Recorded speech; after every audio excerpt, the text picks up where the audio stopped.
Venus. Yep. Well, let's continue. We got the goblin. I think... Do I want to go down there? Well, it's not yet the time where the... whatever that was is open. I think it was a bar or some shit like that. Can you get up there? No. Can't get back there in general. So I guess we're going to the right. Actually, what's this? Tunnel to the river? Sure. Have a look.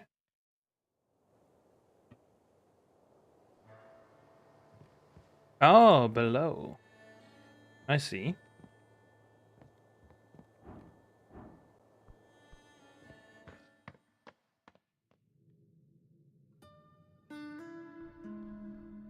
That also just leads back here.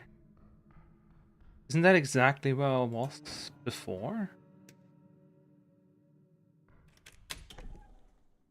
That should be his apartment. Yup.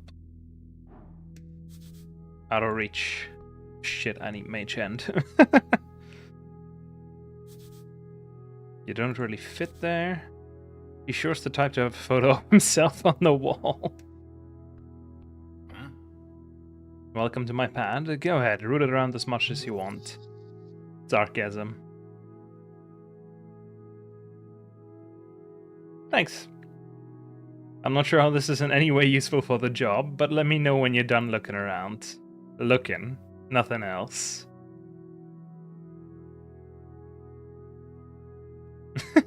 Be nice, be less nice. GG. How much is the rent? Not so bad, thanks to the old lady. She looks after her own. Not every goblin is so lucky. I've noticed that you've got it pretty nice here.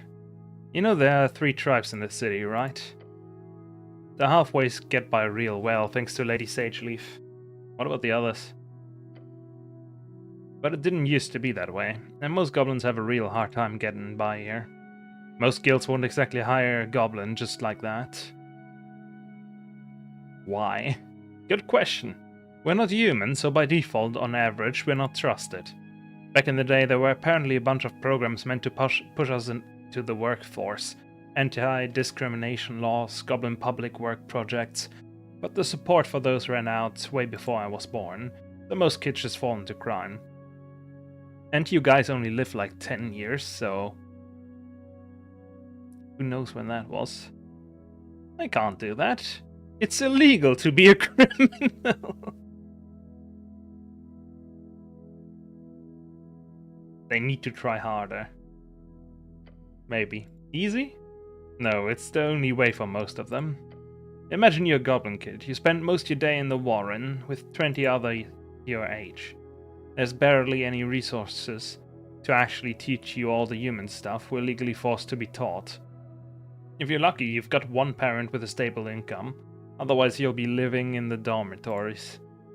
No support system, no chance to integrate into this city you're supposed to be living in. If you're lucky, you'll get a dangerous gig in the tunnels. If not, the only way for you to get enough money for food beyond the basic handouts is joining a syndicate. They recruit young to keep you in the juvenile stockade if you get caught. Starting as an errand boy, ending up as whatever they need you for the enterprise. Then you bring home a heavy pouch of crowns for your mom and pops. What are they gonna do? Turn the little kid in? Or accept the only major income the household has gotten in a month? Maybe they'll even encourage you, push you to get real friendly with the local runner. Aren't those illegal? Weren't you one? Runner and handler, yeah. It's complicated, but the Halfway Bridge tribe is classified as a syndicate. We run things in a similar sense to the Ishki and the NMBW. There's no W, that's a T. Except we do things strictly by the book. We don't run drugs for one. The Goblin tribes, okay.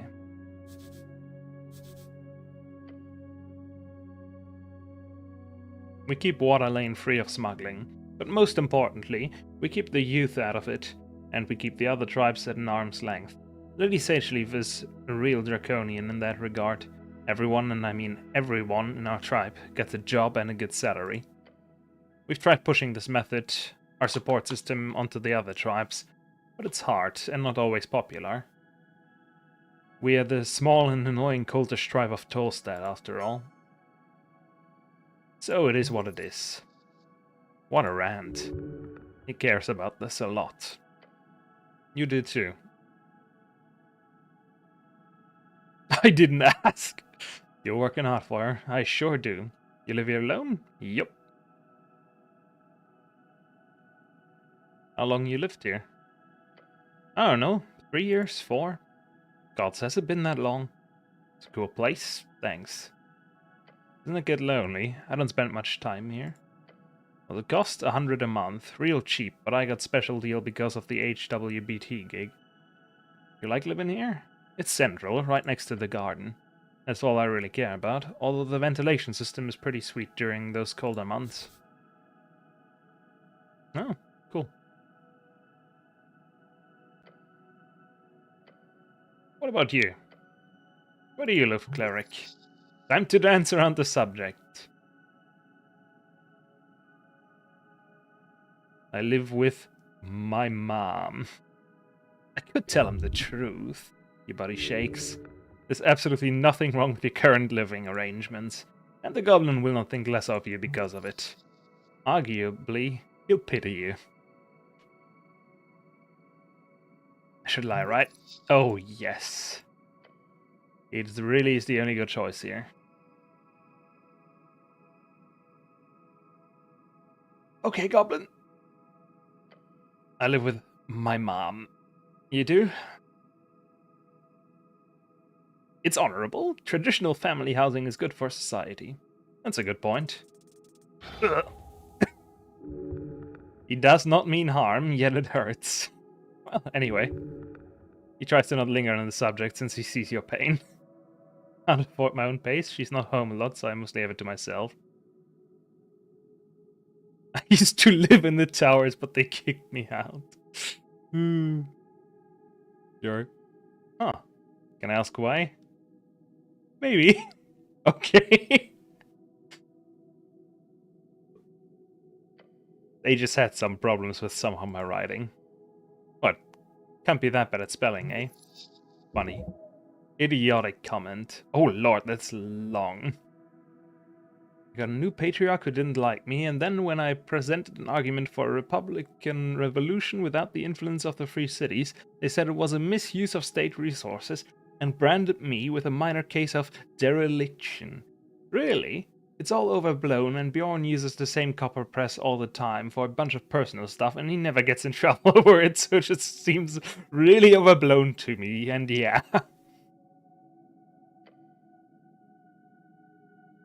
Intense interest, so they can just do that, toss you out. Apparently. Well, sounds like bullshit. But he's still employed as a killer, Eric. Of course, this was just a disciplinary action.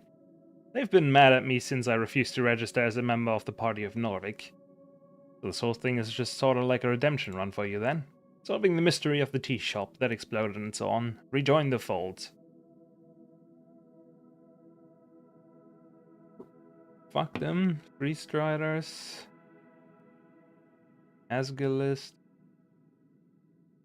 I'll lead it myself, yes! Right.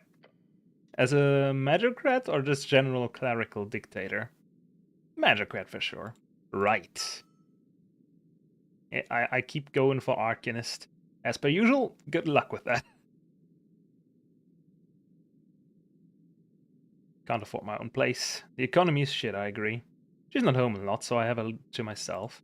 That makes it more understandable. I don't mean to get personal, but if I had to live with my mother, I'd probably end up like one of those energy zombies. An infused undead creature more akin to a ghost than a regular zombie. They are mostly harmless apart from slowly draining folk into exhaustion. It doesn't sound nice.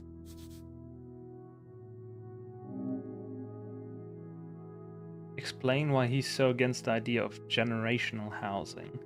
Talk about something else, please. It's a nice apartment. Yeah, I'm not here a lot. I'd argue it's much better than usual. One time I was on a date, brought her back here. Terrible idea. The date was already going poorly. Imagine her expression when she steps in here, and there's a pile of reports all over the floor, a blocked drain in the kitchen sink, and 15 confiscated bowls of pixie dust piled in the corner. Let me tell you, it took her 10 seconds to come up with an excuse. This is one of his favorites. He tells us one to everyone. As his laughter fades, he looks around the place and tells you, anyway, looks better these days. Figured if I'm such a neat goblin like everyone says, I might as well keep my apartment clean too. A girl?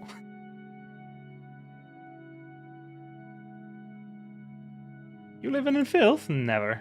I guess people change. I don't think people change, but I do believe that all folk can control their behavior. They sure do. Time changes all things. No need to get all deep with it. What about you? The question cuts little holes in your inside skull. Clerics are popular, right? Avoid, abort, alert. He's not allowed to ask you personal things like that. Breathe heavily. Let's use charisma, that's what we got it for. He's expecting an answer, so you're going to have to give one. Not a lie, though, you can't handle that right now. Too much pressure, clearly. Yup. Listen to your gut. What do I say? Just keep it simple. Dismiss the question in a nice way, like this. Nothing lately, I'm busy with work. Now, I'll change the subject. You seem like the type to be busy with work too.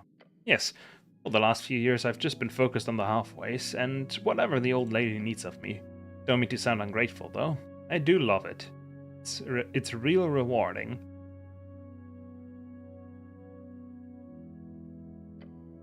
What kind of reward? Like treasure? Treasure of the soul? Metaphorical treasure, then.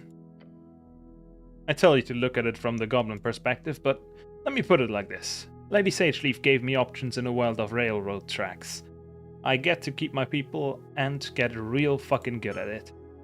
So for now, I'm going to keep doing it.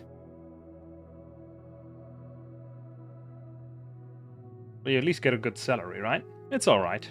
I do alright. Anyhow, anything you want to chat about, or can we get going? Okay. Probably enough. You do not need to relieve yourself. Glowstone lantern. It appears to be non-functional. Well, what's wrong with it?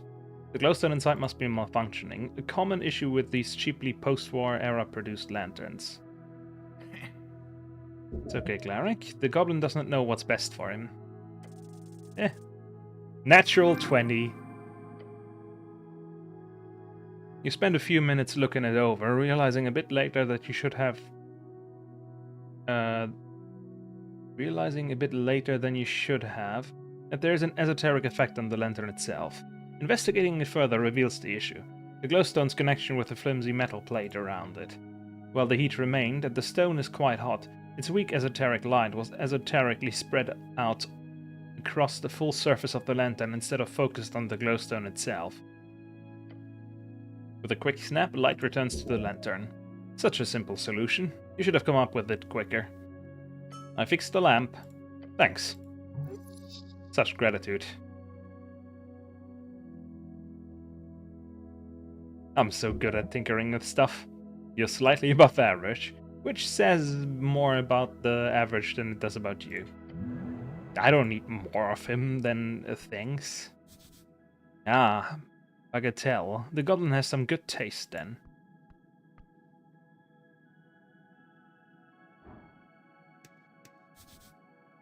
What is Snell's box it? We're just looking. You know I'm taking all of that. He already damaged me so much I need to eat this.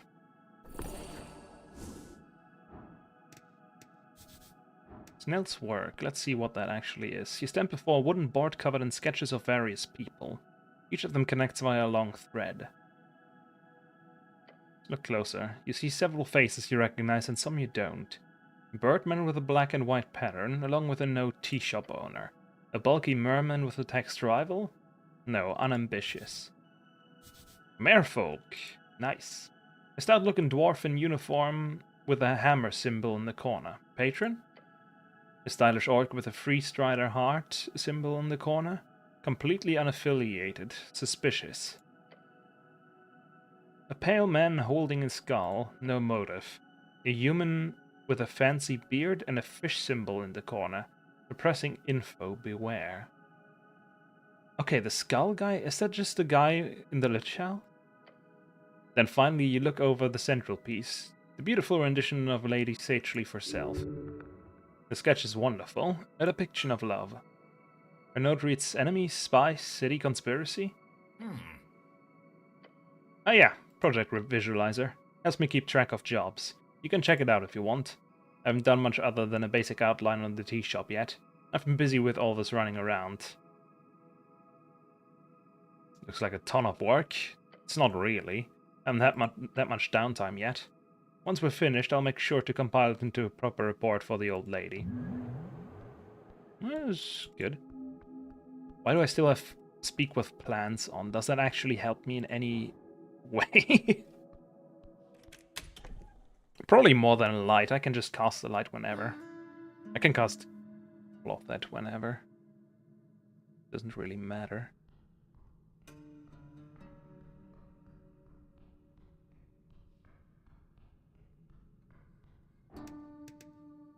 Engage, maybe with Snell in here.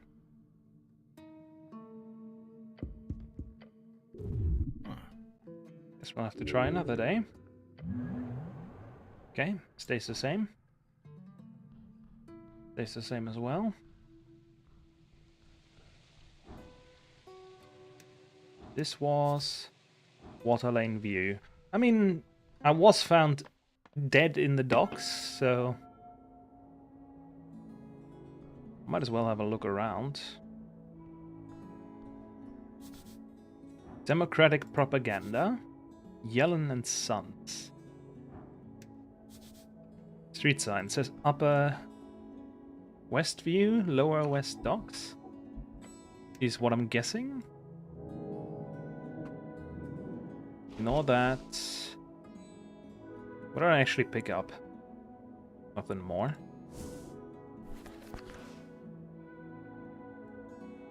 We're here. We come from there. Mm-hmm.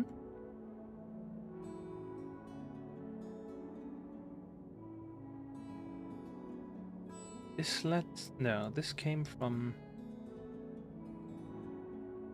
Villa Crossing, which is this. That just goes to Tolstad. That goes to Tolstad. That's Tolstad South. So I'm guessing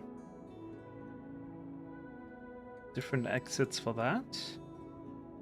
Lower Lair. Might want to try that one.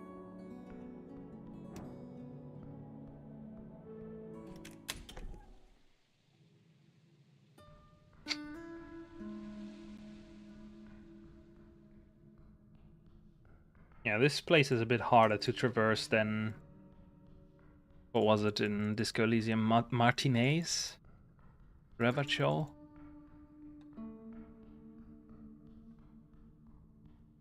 Something like that. Random apartment. Okay, we have no intention of entering that yet.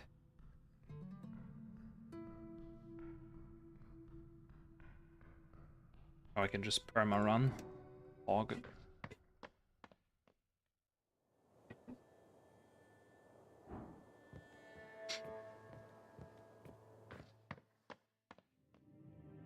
I wonder if Snell has any abilities that I can use, but doesn't really seem like it. Was this one? Speak with animals, my beloved.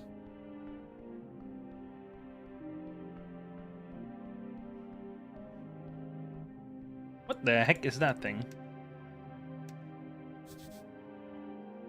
Primal Spirit. I'm taking that. Why can't I see them now?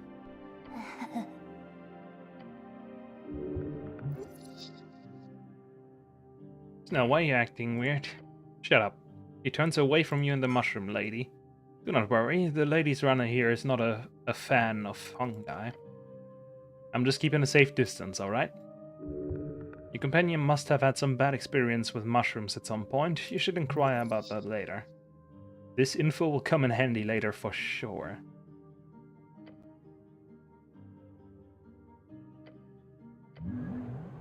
I was just wondering about these fucking creatures, man. At least that gave me some apples. Oh, is it because I got speak with... shit? Speak with shit, yep. Speak with plants and shit. Oh, okay. I see. And they finally got rid of the zombie corpse.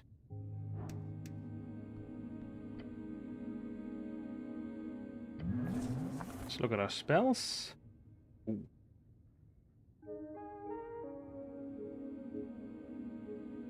Still got the same ones, that's fine.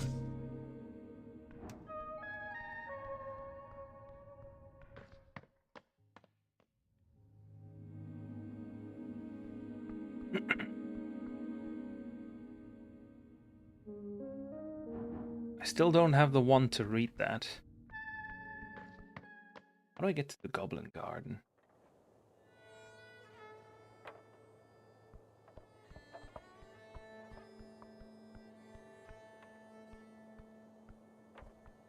Oh, look, yeah. It's like small little spirit thingies.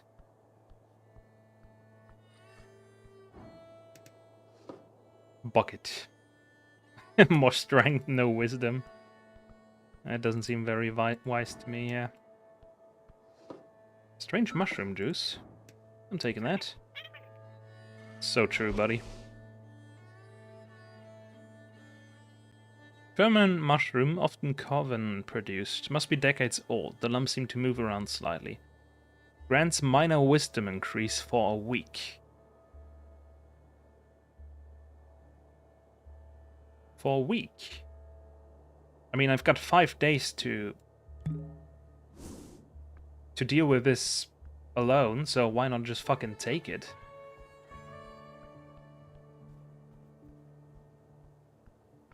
Drunk Sphinx.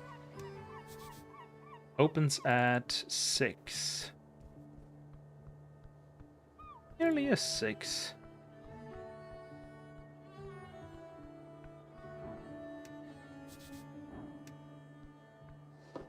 I'm taking that.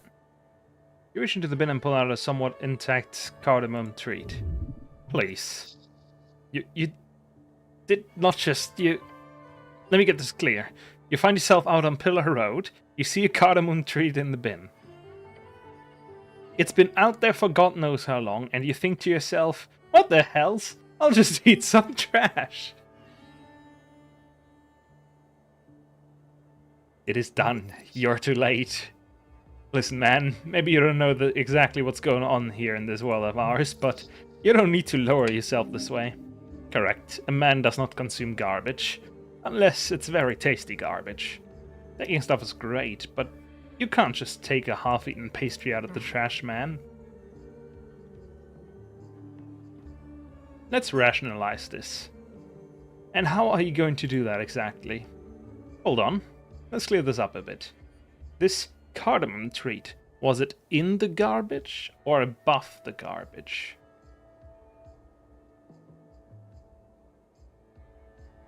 Adjacent?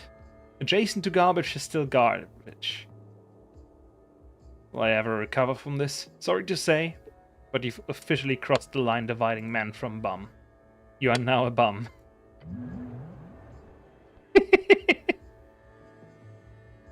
Whoops.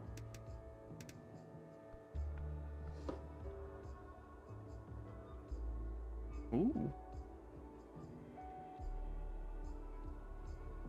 They all seem to give something.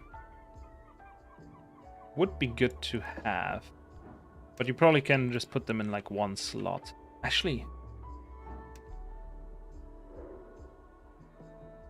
Kiosk kit. Nope. Whatever. Talk to him. Hello there, sir. The kid behind the counter taps a pile of newspaper. You're Posty, a reader of the Norwegian Post. I read magazines. Great, we got a bunch. You like fiction? Tall tales of terrible tombs? Magazine containing short stories about adventurers. Maybe the Weekly Homestead if you're looking for a new place. Information about living spaces. I technically live with my mom. I like fiction. Same. There's so much shit out though. Hard to know what's decent. The kid looks distraught. Never mind. Welcome to the Pillar Kiosk. How can I help you today, sir? You want to buy something? Yeah, I do. But I also got some question. Cleric questions. Okay. Not too much of traffic lately, so sure.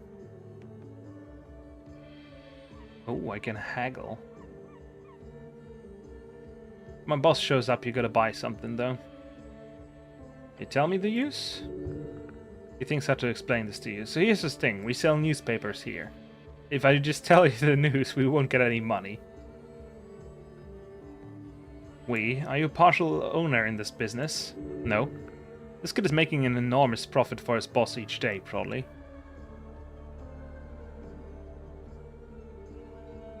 Only your boss loses business on this exchange, I suppose? Let's fuck him together, kid. You and me. Yeah, fuck him. You manipulated this kid like he was a pile of wet clay. The freestriders shall be eradicated with interactions such as this, one at a time. Good kid. Now about the news. The kid grabs a copy of the Post and starts reading. Sad. Would have been more fun if he grabbed the news in Norvik. That one's mostly rumors and sensationalist bullshit. It's great. Election week. 5 parties above exclusion limit. Polling shows the Nationalist ahead of 40%. The Freestriders and Asgalist being behind at 20 each. The Arcanists and Agrarians are holding now just above the limit at around 5% each. Oh, their limit is also 5%. That's what we have in Germany, I think. These polls are mainly done in rich areas, you know? The human ones. Can't always trust them. A missing paladin. The party of Narvik still won't comment on the missing paladin. This Gorm Skalderman fellow has been gone for months at this point, but here's the drama. He was last spotted heading down into the city below. Maybe stuck fighting undead or something. Or maybe he's dead, you know, after having fought some undead or whatever. Probably dead, yeah. Apparently the party of Norvik is going to hold an election without him on the official list of members. The Lord Patriarch Akasam cannot be reached for a comment, it says. So Foodlord Troll Mord will now head the list. And Coinlord Darrow will be number 2. I wonder how that'll go. Too bad for Lord Gorm, unless he's found before the election day, of course. Maybe I'll find him. If you're heading down into the city below, you should look for him. We'll see. Sure. Anyway. Asgalist rallies held all over the city. There's an op-ed about how the chant is being printed illegally and needs to be stopped. If anyone knows the location of the printers used in producing the chant, please inform your nearest Freestrider office immediately. You don't sell it here, do you? No sir, no illegal papers here. The Agrarian Party has lost almost the entire working class vote. Over half the city guilds are giving official support to the green cause.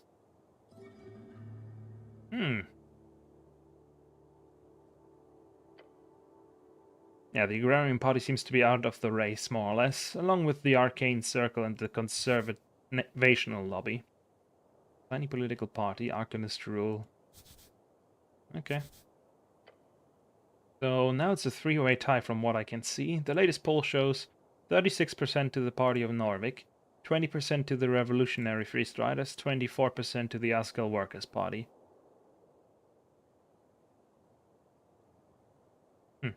They should have had me, then they'd win.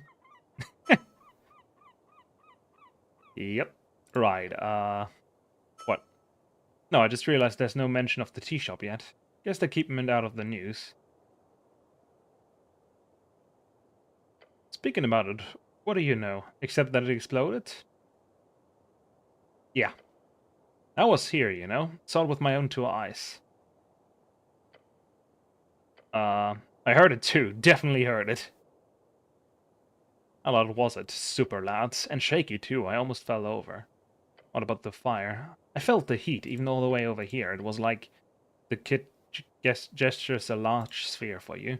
Really weird fire. Then he mutters, shrinking the size of his imagined sphere. Weird. Gone in an instant. Weird fire. Yeah, it was like... Look, it's gonna sound really weird. I like weird. It was blue. Blue fire indicates extreme temperatures. Only for a split second. When I looked again, the whole building was on fire, but it was normal looking fire. So I might have just imagined it. Interesting. Yeah, I guess. Just kinda weird. You see anyone suspicious? Not really, just the normal types. A goblin was arguing with a human by the temple. Just some mild shouting about some business thing. Otherwise, pretty dead around noon usually. Anything else? How about the bird? The goblin chimes in. Yeah, sure, I did see Mr. Drama. He's the owner of the tea shop, former tea shop. Usually the tea shop opens in the afternoon on work days, so it's not weird to see him walking about all day. Chatty fellow, buys a lot of newspaper. Where was he going? Don't know, saw him leaving the tea shop right before noon. Right before noon? Yeah, right before the massive explosion occurred. When you put it like that... Look, I don't know where Mr. Drummer is or where he went. Just saw him rushing down the stairs. Guessing he headed for Water Lane like everyone does. Anyone else enter or leave? No, just Mr. Drummer. It was boring day, so I pretty much just watched people all morning. Do you see him enter? Actually, no. I never saw him enter that morning, so I guess he must have slept there, or entered before dawn. Be right back.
Venus.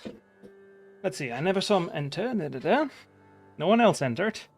Not a soul. Usually not too many people there in the morning. Or forenoon, really.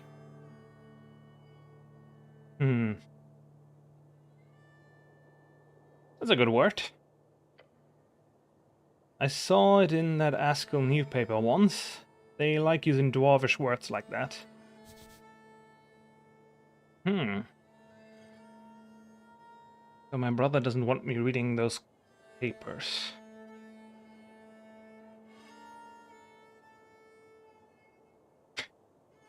If it teaches you fancy words like that, then it's probably good to avoid it. Nah, keep reading that. That's probably good. Anyway, about the tea shop owner. Did drummer act strange when he left? Just in a hurry, maybe. Saw him shuffle towards the stairs to Circle Square. Probably heading down to Water Lane. Why? It's the only place to go. Either that or the Goblin Garden, or the city below. I don't think Mr. Drummer is a city below type of bird. Are you sure you saw him? Absolutely no doubt.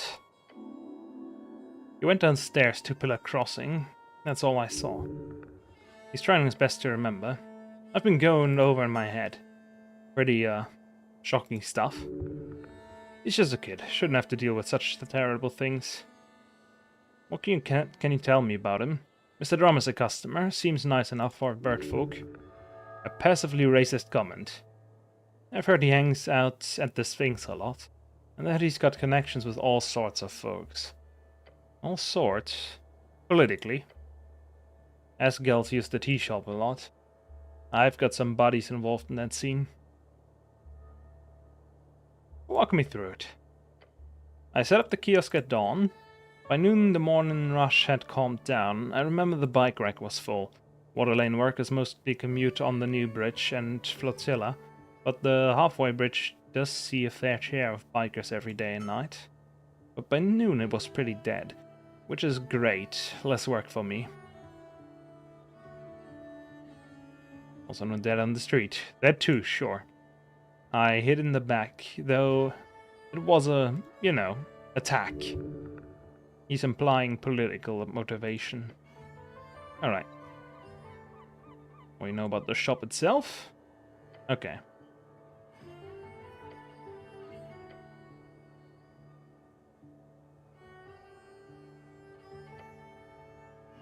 About the owner of the kiosk. Oh, my boss, the Lessos. He's a pretty nice merman. What do you want to know? He's a merman? Yeah. He's in the river a lot, likes fishing. What does he do here? He stocks a stall, usually really early in the morning. Beyond that, I think he just does other stuff.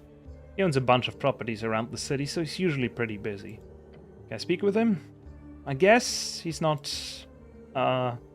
He's not very talkative, but he usually fishes behind the kiosk in the afternoon. That's his only break from work, I think. But don't tell him I told you. What does he pay you? I get about 5 crowns an hour. That's a really good salary for someone my age. I think you should be paid better. Maybe. Aren't you not supposed to get paid more when you get older? My brother says more expensive equals better salary. More experience.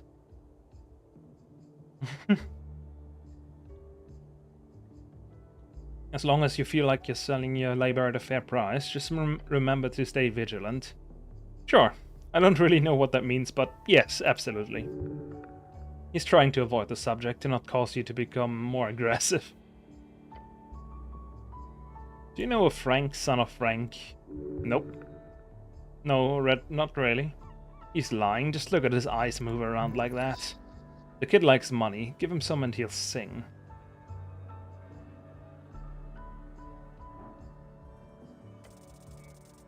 Thank you, Charisma. The power of manipulation flows through you. It's an esoteric effect, really, because you know exactly what to tell this young lad. If there's anything else you remember, the city needs to know, kid. Okay, maybe. Oh, there was one more thing. He's dragging this out, asshole.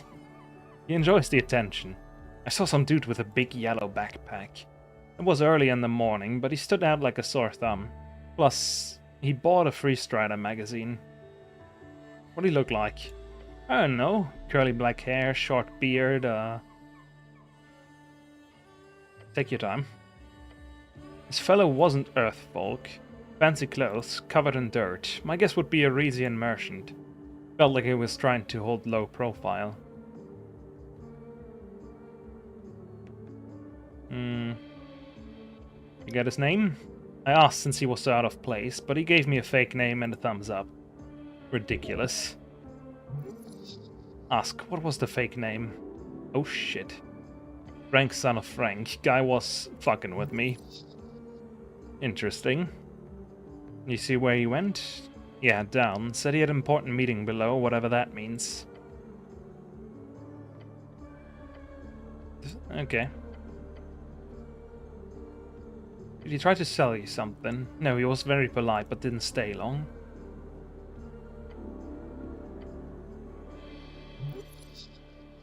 Thank you for the information, citizen.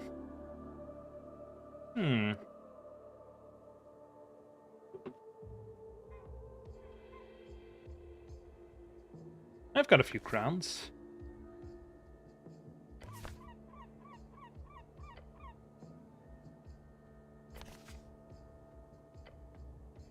Oh, so you are a postie.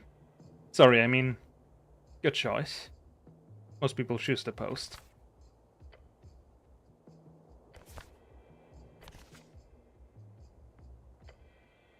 Hold on. Can I ask you a favor? How much you paying? Sure. There's, I've heard there's trouble down on Water Lane tonight. Please go and make sure that nothing happens. Okay? I'll do if I can. Please. Water Lane tonight. We're getting close to night, I guess. So, let's see what this says. Young and dumb is what it said.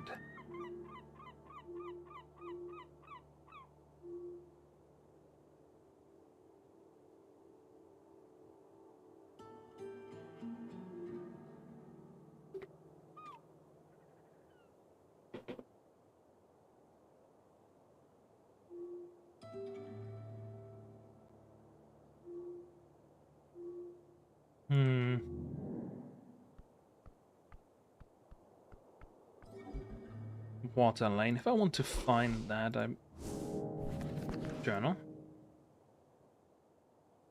That's Water Lane view.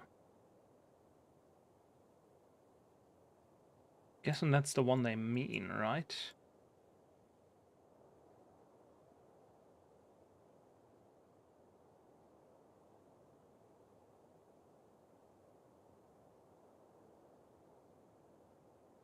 From there you can get to Tolstad, which is here. So that leads there, and I am here. No. Am I? Oh yeah, here it is.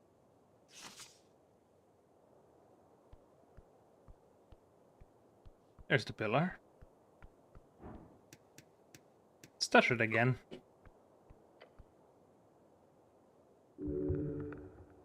He's speaking to you. Touch it.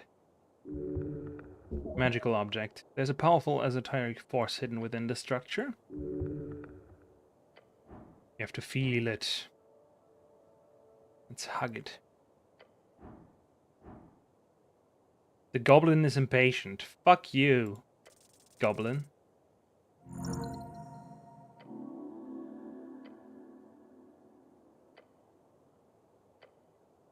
The cold rock of the pillar turns warm in your palm.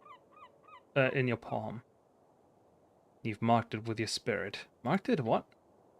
You're unsure, but you feel like there are more spots you need to investigate.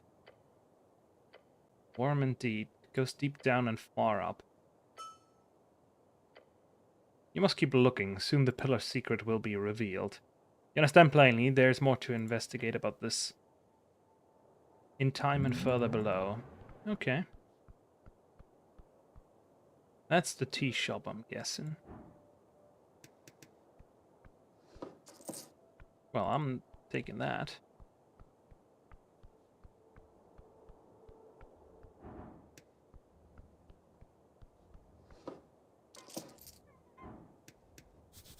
Yep, that's the tea shop.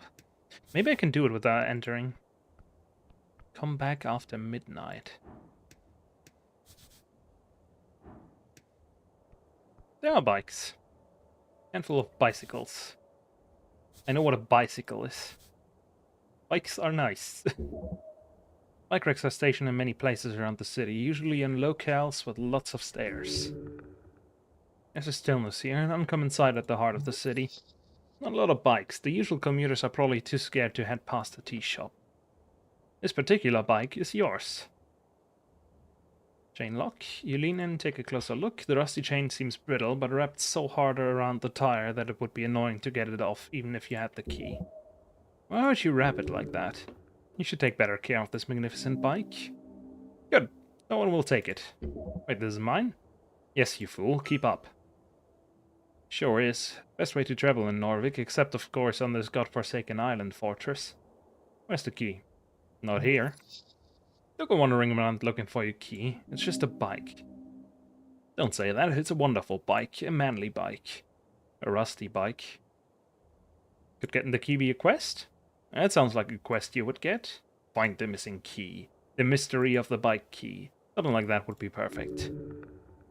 No quest to be found here, just sadness. Damn. The key's probably at the bottom of the river, along with the rest of your dignity. Hold on, when exactly did I come to Tolstead? On the 21st of March, evening. Then you fell. This is as far as you came. The hair at the back of your neck stands on end as he senses a sudden shift.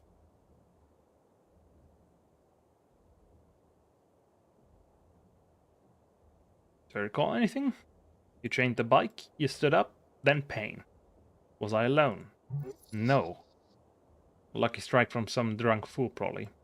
Stumbled over the stone railing. Yes. This is where I fell into the river.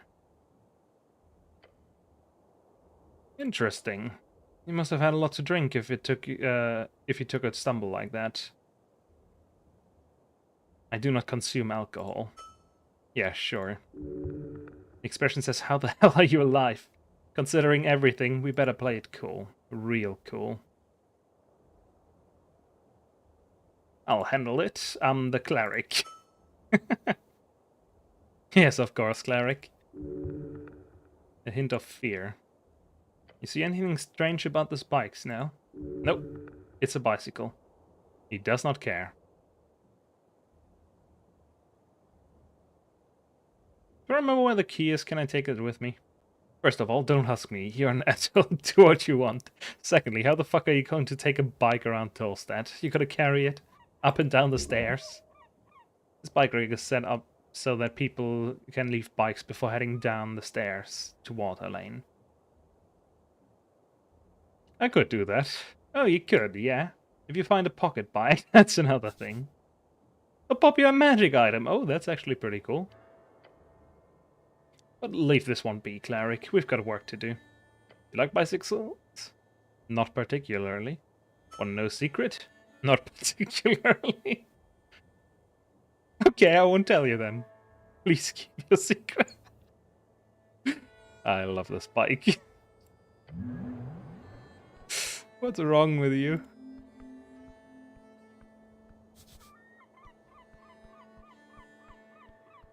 Bikes are cool. Okay. Nope, don't talk to him. The halfway bridge. It connects with the palace and the rest of southern Norvik.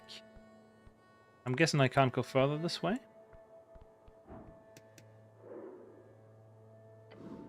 A woman. Dwarf? Where is she? The dwarven girl gazes around the halfway bridge before her eyes lay on you. Hi, I'm the cleric. You're worrying her? By your presence alone. Potentially by something else as well. I'm waiting for a friend, but she hasn't shown up yet. I'm getting worried. I can't help with that. Get excited about a potential yet very minor quest. Okay. Do we really have time for this? She fidgets with her hands and clears her throat. This girl is neurotic and introverted. It's a mean way of phrasing it, but it is true. Her body language reveals that all too much. She has glasses, she wears a green coat. She's a human, but not that much taller than me. We're supposed to meet here, but she hasn't shown up yet. I'll go look for her. Thanks. I don't spend much time on Toastad alone, so I'm a bit lost. A friend with glasses. I mean, there was a lady down below, maybe? That lady?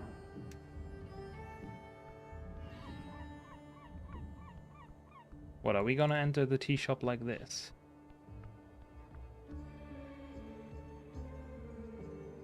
I don't really want to enter the tea shop. What does it say? I need the flavor text.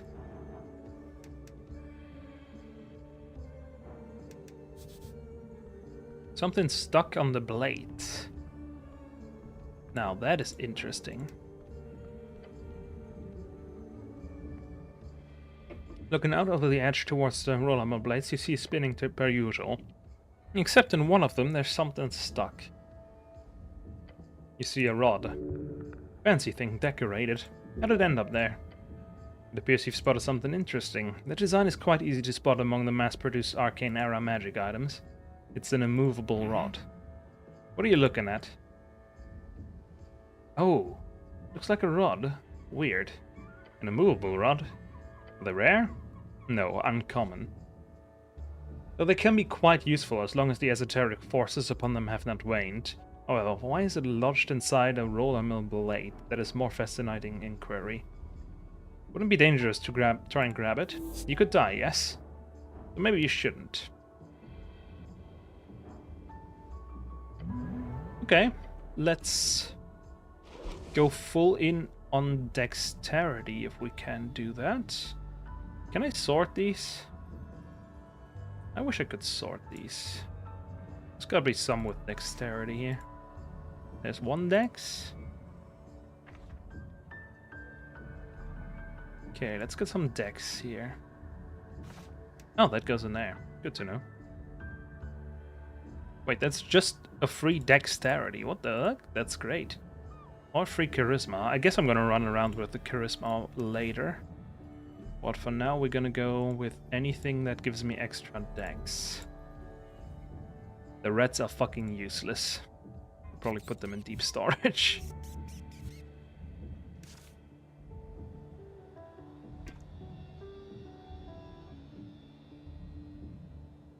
Oh, that's good. This one gives dex, right?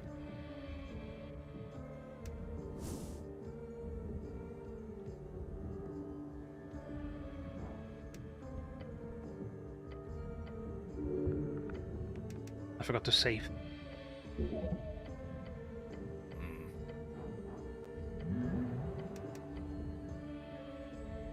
Always gotta save. Otherwise we're just fucking ourselves here.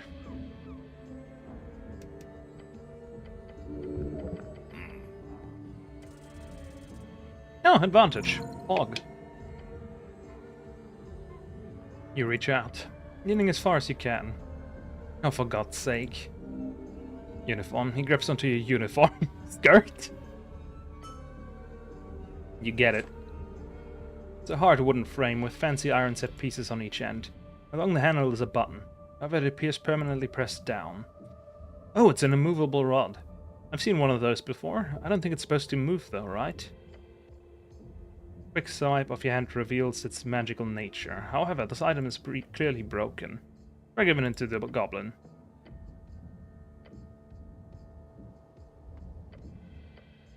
It's really light. It's esoteric, clearly. Try tossing it to the air. Okay. The rod does not leave his palm. What? I can't. It's like I'm glued to it. What the hell? Here. The goblin hands it over to you without a problem. He looks perplexed. As you do, it gets stuck to the ground, obviously. It's a broken immovable rod. It's a movable rod? Sure. Huh. Whatever object it touches last, the rod will be esoterically locked and aligned with it. It cannot be moved once it touches an object, until it comes in contact with a second object. What constitutes as an object? That would be an esoteric designation, usually determined by belief or common esoteric forces, or set in specific rules left by Jor. In this case, it seems to indicate a dynamic object connected via mass. Were you to cut off your arm, that arm would be a new object. Were you to place that arm on the ground, it is not a new object. But were you to, for example, staple the arm to the ground via pitons? I don't know what that is. Then it could potentially constitute as a part of the ground, depending on how harsh the defining forces are in this particular case. Either way, there is no real use in defining those rules right now, but it would be interesting for further study at a later date. What can it be used for? Used? Oh, nothing. It's quite literally a useless stick. Really? Well, if used very carefully, it could be a bookend. You know how it works? It's stuck to one thing, and when it touches a new thing, it's stuck to that instead. Something like that. Something, sure. Look, it's clearly useless, but now you know. Was it worth it? Eh. I mean, it's a cool stick. It's a very, very interesting stick. Why is everything I have broken and useless? Oh. That's an SSR. Okay. But it gives me a free dexterity, which is a lot better than dexterity with a minus. That also gives me dexterity. How low am I on dex? What the fuck? Anyway, for now we're gonna help our charisma. Just like that. And whenever we need something else, we just fumble around with this shit a bit. Gotta use the... sorted like this. These are the usable objects, and the rest is the useless objects. Or the equipable ones. Let's go with that. Not useless. Active machinery.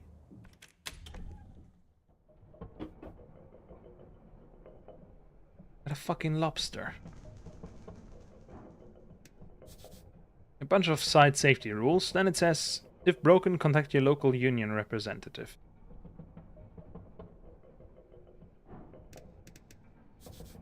Long way to fall. Should be safe.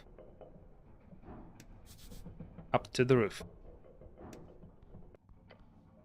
You glance at the ladder. What kind of man, no, what kind of human cannot climb a simple ladder for 20 short feet? It would be embarrassing for anyone of any age to fail that. I should get it. An esoteric tingle leads you astray. Maybe not. If I'm rolling at a disadvantage, I'm not doing that for now. I could get higher...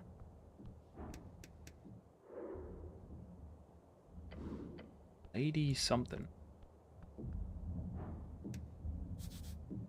A ladder wedged in between some roof tiles. Or strength, resistance, note. Can I read it? Handwritten note entitled Important Notice. To resistance members of Tolstad. What are they resisting? Tonight's ting is cancelled. Meet up tonight on Water Lane instead. It's time to stop the chant. It's signed by R. A locally produced newspaper by Askell authors. You know what Water Lane is, don't be stupid. It's right down below. You know the underground port, largest port in the city. Closest path is probably through Pillar Crossing. When's this meeting? This evening, it seems. Tonight should mean something like between 7 and midnight or something. Very. You should support these youngsters. Ever hear about the Resistance now? Yeah, the Norvik Resistance or whatever. Minor organization. Basically a bunch of human kids causing trouble. I only know them because they wiped away some goblin graffiti a couple of months ago. I went and talked with one of their moms. Nice old lady in Easthausen. After that, we didn't have any more trouble. Nationalists? Nationalists, I think. Bunch of boys. Human boys tend to lean nationalistic for certain reasons. Boys can be non-fascist. It's possible. Yeah, obviously. Are you rolling your eyes? Yes. Oh, okay. It looked like you had some type of neck problem. But it's fine. Keep at it. Okay, so we found something up here. Basically the same thing what the other guy told us about people making problems.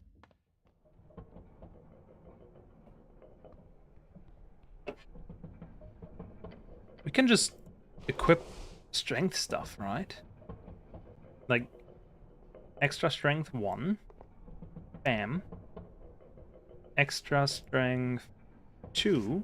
Bam. Anything else give me strength? This one. Extra strength 3. Bam. Are we safe? Make sure we don't die. And bye-bye. You glance at the ladder.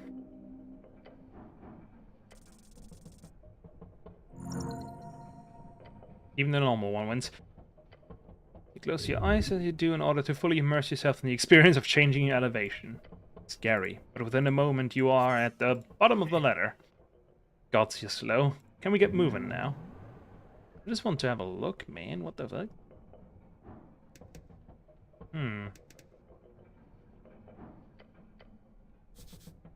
Door's barred. Wooden door blocking your path. It's locked. That means you should avoid it. It's probably trapped. I must lead to the back office. Haven't been in here before, but I think they closed down a while ago. Heard rumors from some goblins that worked here. I think the owner fired them all out of nowhere. Pick the lock. Force open. They closed down. Why is it still spinning? That's actually concerning now that I think about it. I'll ask around later. Nothing to worry about. -2, +2. Nope. Ouch.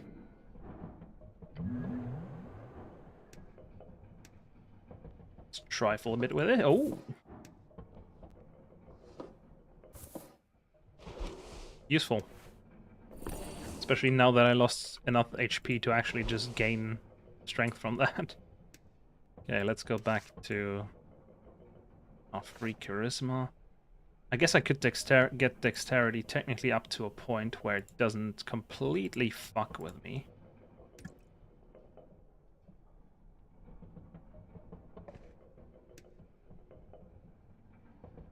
But nothing better than that, so I can't really open that.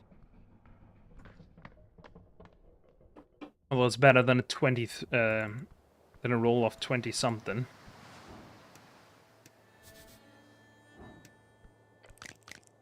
Spot a crab. Official name Crawler. Good. Yes, cleric. That's a crab.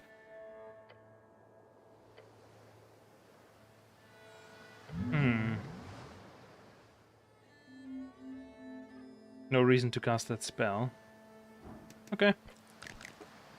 Are you allowed to loiter here? Huh? Was that crabby? Johnny Longneck blew up the tea shop. Infamous pirate captain. Damn, guess we'll have to find him. Johnny Longneck? Not again. Him and his dastardly plans. Also, I'm joking. Please don't take that seriously. We're not going into the Redian Waste to seek out Johnny Longneck's crash site. Spoil sport. What are you voting in the election? Citizen? Why are you acting like that to a lobster? You hear the dockyard. Where are we going? Conquest by river, by land, by heart. Never sleeping docks of water lane. Right below here.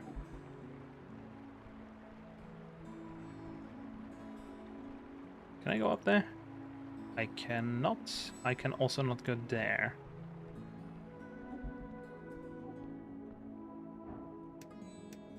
Oh look, it's a little boy thing. You got something? Thanks, buddy. You approach the shrine. And yes, this little figurine does still count as a shrine. Should I move it? It's in the middle of the road. No, it has chosen its path. The figure of Earth. This is a makeshift shrine, meant to stand exactly where it is, and that's where it might go. ready to serve whoever needs him the most, just like you. Let's prepare spells. We don't got new spells, it doesn't fucking matter.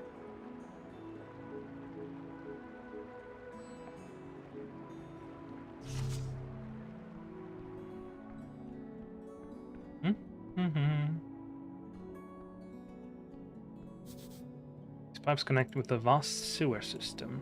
Oh right, I want to look at the knight's outfit, human. Thanks! I want to look where I am. Probably here, yes. So this is where trouble's gonna be later on.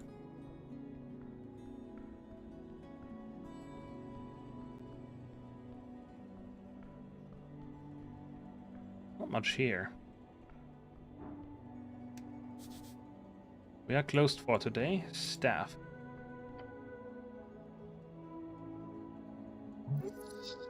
Don't fall for it. This is some type of scam, surely, getting you to root around the trash. The voice is from a primal spirit. Open it. Let's open it. As you lift to the side, you immediately see something moving in the pile of shredded documents and old scraps of food. Pair long legs. Suddenly, jumping out of the pile with a poof of moldy dust is a pine cone. A pine cone with limbs. One of your little friends. Incense. It hands you some leaves while doing a strange dance upon the trash. I'm just gonna try to cast Druidcraft. Before you're able to do anything about it, the little creature poofs away. One of nature's essential workers. A blessing to meet in the wild. Disgusting little creatures. What's your problem? I've heard about those things. Never seen them, though. What do you know? Just what I read in the papers, and what Nessan goes on about.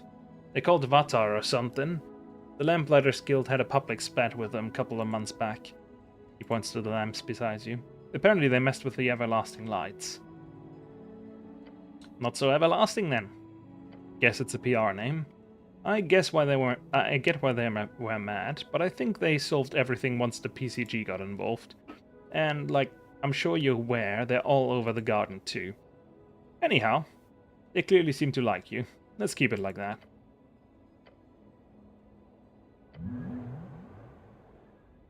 This goes down to the docks, where we're not going. What's going on here?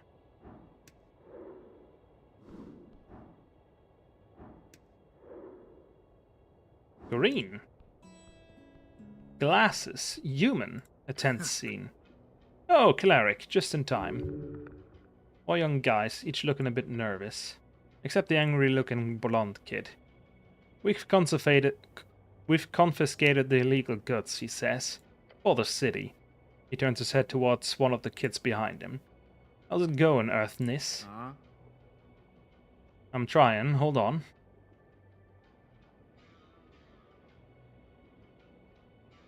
Are you militia? I'm Rollo.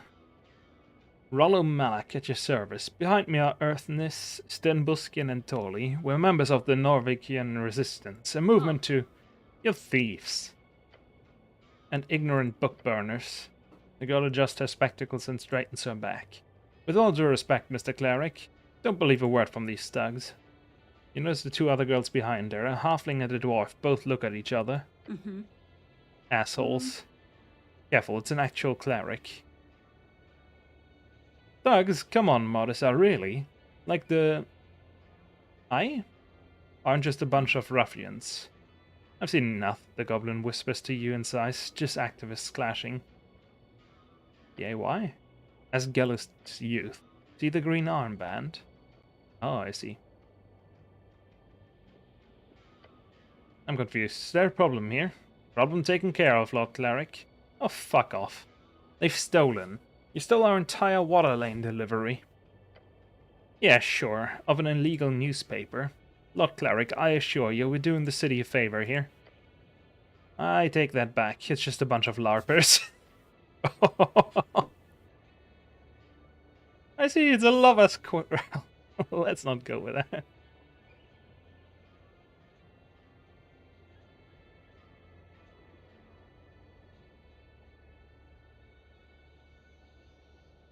I see, it's a lover squirrel.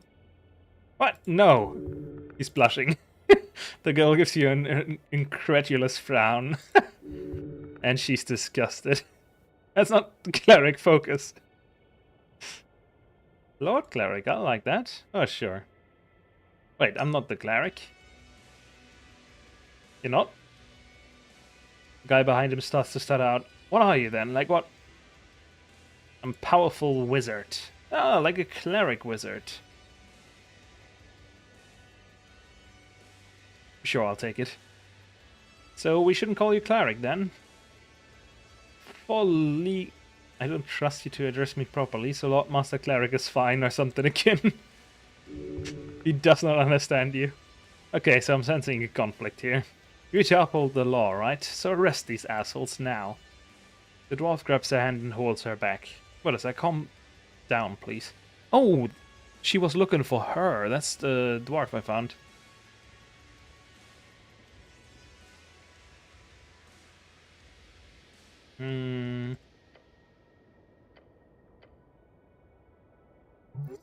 My friends are trying to keep her from being too brazen. Why? If they're in the right, she should be brazen. We deliver papers for the Asgalian Chant. Maybe you've heard of it. It's a pretty big deal. The paper is not terribly popular, but it is known for radical articles and political stances. We have a busy schedule, and right as we started delivering the papers in Waterlane, these pieces of shit started following us, taking papers we just delivered right out of people's mailboxes. It's illegal, right? Highly illegal. Of course it's illegal. And then they grabbed one of our paper stacks from Zerba. Like, straight up assault and theft and... What is that? It wasn't... They can't get away with this. It probably was not that bad. Poor girl. Okay. First of all, thank you for listening to reason. I know we look like some dumb kids, but we're not. Something about his expression makes you think the exact opposite. Burning the written word does not dispel such a notion. He gestures towards you and then to himself. We're on the same team here. I don't look dumb. He says, looking dumb. Stop stalling, tell me what you're doing. So, we heard about the Askel chant being delivered on Tolstad, or I did at the guild. I work at the fishery, and I see every day how Earthfolk get radicalized by dwarven nonsense. So I figured I'd get the boys with me and we'd, you know, put a stop to it.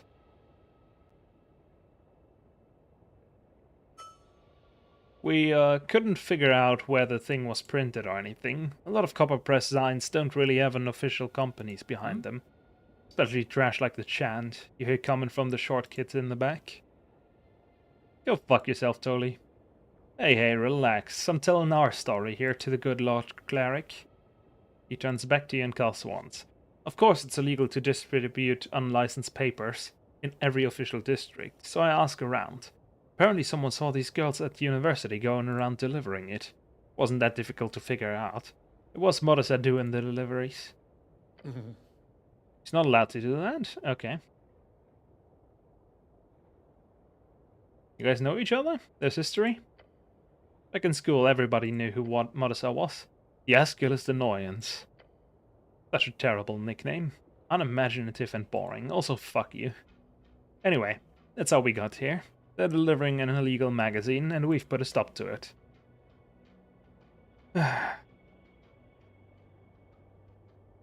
What does the law say about this? The Askel Chan, or whatever silly name its anonymous publisher gave it, is not licensed for distribution in Tolstad.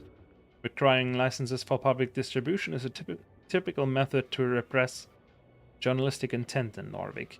At the same time, it is also illegal to steal delivered newspapers from mailboxes, even if those papers are delivered illegally. Both are in the wrong? In different ways, yes. Should I even ask that? Not the time. The Workers' Party, duh. Same for me. Yeah. And these stupid boys are obviously voting for the party of Norvik. No, we're not. None of us are. Yeah, fuck that. Yeah, no. The silent kid in the back raises his fist into the air. Fuck the establishment. There are deeper forces at work here. Divine forces. You should obviously vote for me. What, are you on the ballot? Nah, I just wrote that in there. Okay, but no. What, you're not voting for anything? Indeed! Oh, the best kind of voting. Fucking morons. Uh...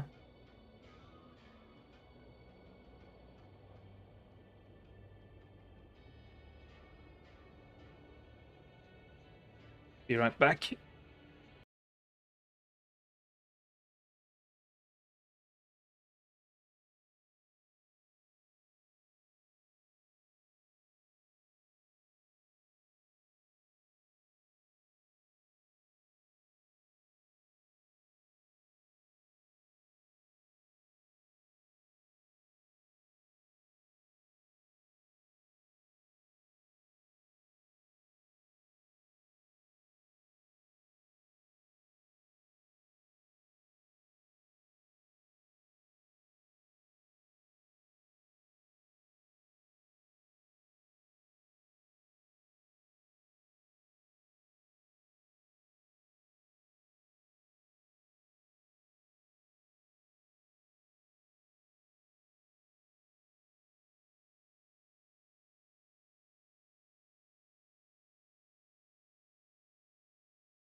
Yeah.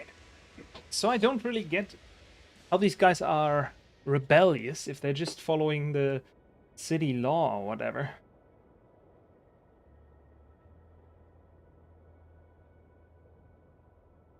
Oh well, let's just read more. We're not voting at all. Not a bad choice considering this mess.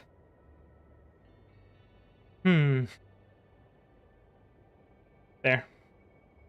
We are fighting the evil powers, ready to establish a true resistance to anti-human sentiments for Earth. The girl with the creased brow sighs loudly. Sounds like a conspiracy. Uh-huh. Right on. I could just charm one of them, right? With your witty sense of humor. No, the spell. That would be a solution. Tell them you've made your mind and then cast it on one of them. Good. He's hiding a nervous expression. Great. Good. He's outwardly very nervous.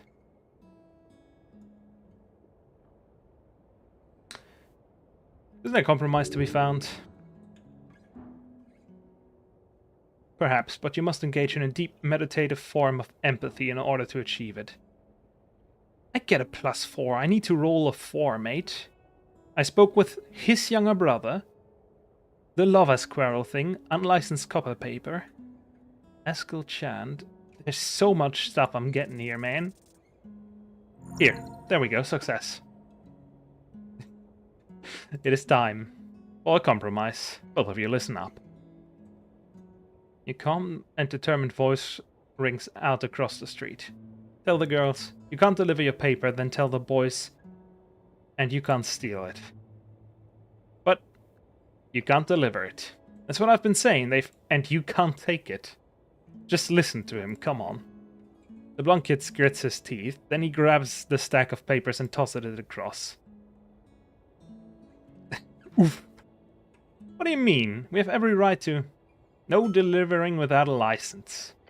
Fine. The boys quickly disperse, muttering among themselves. Don't, the dwarf girl tells Modissa as she strolls up to you. Hey, Mr. Cleric, you know we're just going to deliver these anyway, right?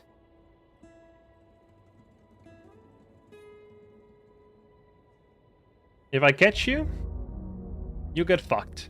As he answers, she turns and walks away. Well, you sure made the problem go away somewhat. Now let's go out of here. What else am I supposed to do? I can't just... Oh, whatever. What are we gonna get more of? Intelligence. I like my intelligence high. I'm just gonna say fuck these things.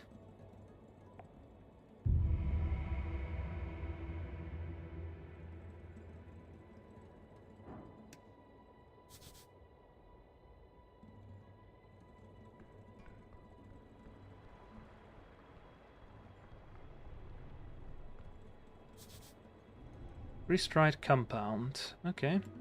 Coins.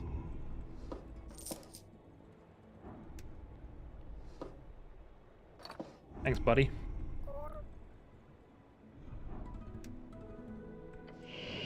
You approach the ball of feathers and wings and really, really sharp claws.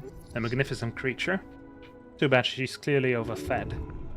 That's rude. The poor bird cat has a unique body shape, and we should celebrate that.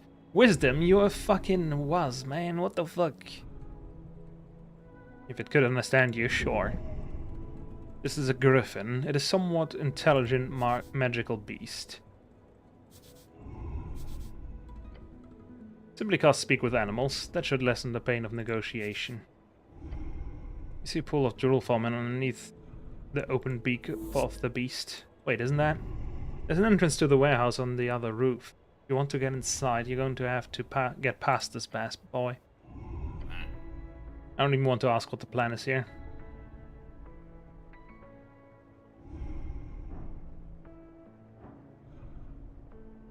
Snell, don't you want to pet it too? No, thank you. Let's attempt to pet it.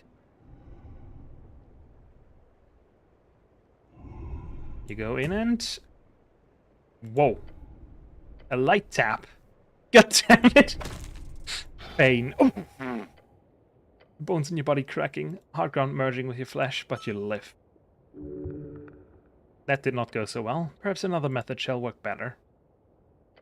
Guts be damned. What were you thinking? It's good you're alive, but seriously, isn't there a saying about not waking a sleeping griffin? Don't do that again. I'm doing that again.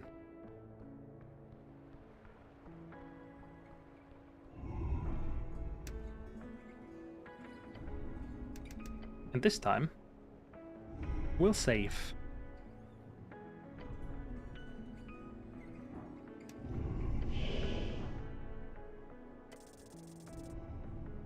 Empathy loses.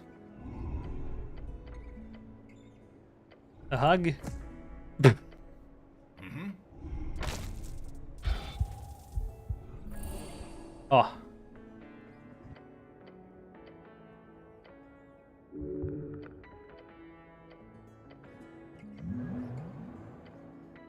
Well, this time we can load at least. What do I need to roll? If I get +4 from wisdom, and we can max wisdom probably a bit better so I can get more of that. Any of you should give wisdom, right? None of them give wisdom. This one gives wisdom. Okay. Book slots. Wisdom.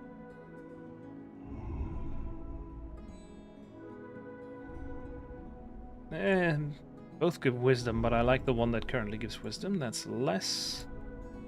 Okay, I think we're wisdom maxing here.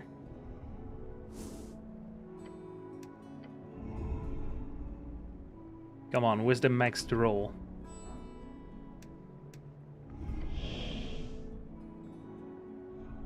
Oh, I can also cast that.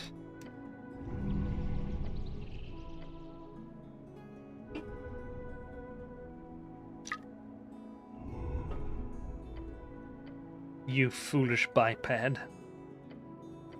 How many times must I make it clear? I require rest, or do you wish to taste my steel? I apologize, Sir Great Griffin. You think me weak to flattery, eh?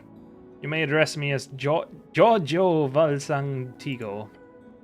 Master Giorgio Valsantigo. Everyone on the screen is a biped. I think he's mostly talking about me because I woke him up. Also, this thing is not a biped, it's standing on 4. Or is that not what biped means? Well, to be fair, I was hiding them.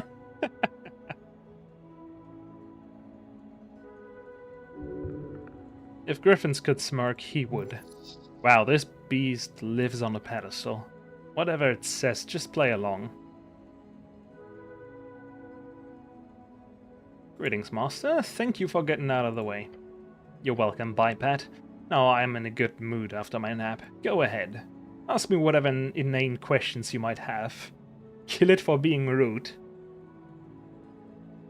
I don't think that's an option. He's saying it like a slur. He's an animal.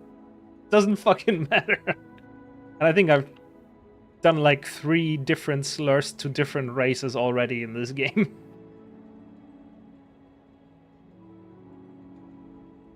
How'd you get that name? My father was... Oh lord. We are bred to be perfect. The griffin growls, leaning his beak in towards your face. The griffin must be one of Veta de Re, typical racing breed. Okay. I see, so you originate from there. That is correct. Of course you've heard of my home kingdom. VDR is the greatest city on the coast. Oh, thanks, buddy. To be fair, I'm doing this instead of editing right now. I could be doing that instead. But I really want to play this game as well. At least for 3 hours. Want to help you reach your goal? Those goals are automatic. The gnomes who live here and have served my lineage for over a century and a half. Once I finish this obligation in the West, I will return to rule my house once more. Soon enough. What do you call me, biped? Why? Well, that is what you are. A two-legged, featherless biped. You disagree? It's factually correct. It is biped. What do you do around here? I handle scouting for the boat bipeds, though they do not hold any interest for my valuable information. Some of the less rugged ones I even move around from time to time. I traveled with one a few days ago, all the way to the strange cold land. In return, I get fed a glorious amount of sustenance. More than you could ever wish for, biped. Noticeable. Who'd you fly here with? A biped of your size. Saying owner sounds bad. I don't think he would like that. A biped of your size, approximately. One with a gaudy sense of style. Some type of ground delver of a human, I believe. The type to head deep below and not come back for many, many days. It's sad, really, to be a biped. Like you. You could find its owner below, then. Got it. What a lovely creature. Sleep well? Until you showed up, yes. I had a dream where I kept smacking bipeds like you were around. It was wonderful. Well, he did smack me once. You're kinda chunky. Fed well, yes, thank you. I am very rich indeed. He doesn't see that as an insult. Weird bird. That's all for now, thanks. The voice disappears from the griffin immediately. Had a good chat. Didn't sound like you were best friends, exactly. What'd it sound like to you? You've essentially been squawking for a while now. I would have laughed if the noises coming from that griffin didn't scare the shit out of me. Sound like you'd be gutted any second. We came to an understanding, I think. Let's go before the bird changes its mind. Hog. What can we take here? Ginger drink. Is that good? Grants minor constitution increase for a week. Well, we're drinking that immediately, considering this game is only like a week long.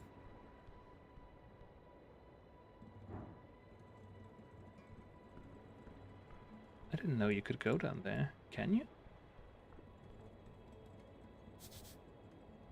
Get these into the warehouse by tomorrow. I will hold you personally responsible. The note on these crates is signed. Your loyal servant, Agent Vera. Can't reach that from here. Okay, so we can't.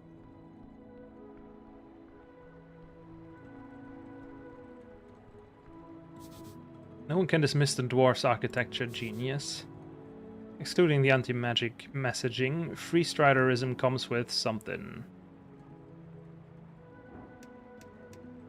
What do you have on you that I can steal if I want to steal it?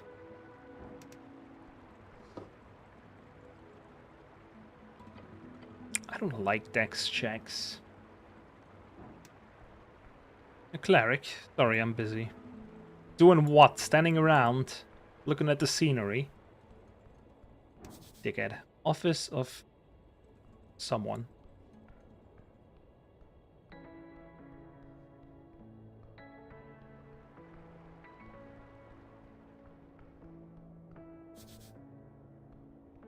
One of the river guilds.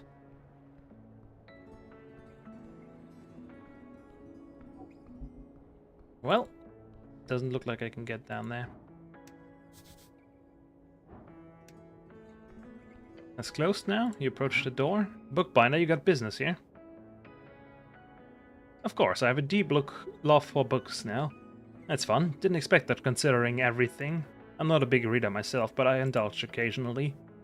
You sound surprised. That's rude. Very rude. Or you think I don't like books? I'm a professional and highly esoteric-minded cleric. Of course I love books. Be offended. What kind of wizard would dislike books? You can read? He shrugs. I mean, it's a stereotype. Figured you'd be more original than that. What can I say? I'm boring. I learn something new about you every minute, it seems. Well, maybe we shouldn't just stand here talking in front of a shop. You knocking or we leaving? Heyo. Is this pest control? In a sense. The bird folk. A cleric. I'm a wizard. Shen Yelan is my name. If you're not pest control, I need something from you. Please leave.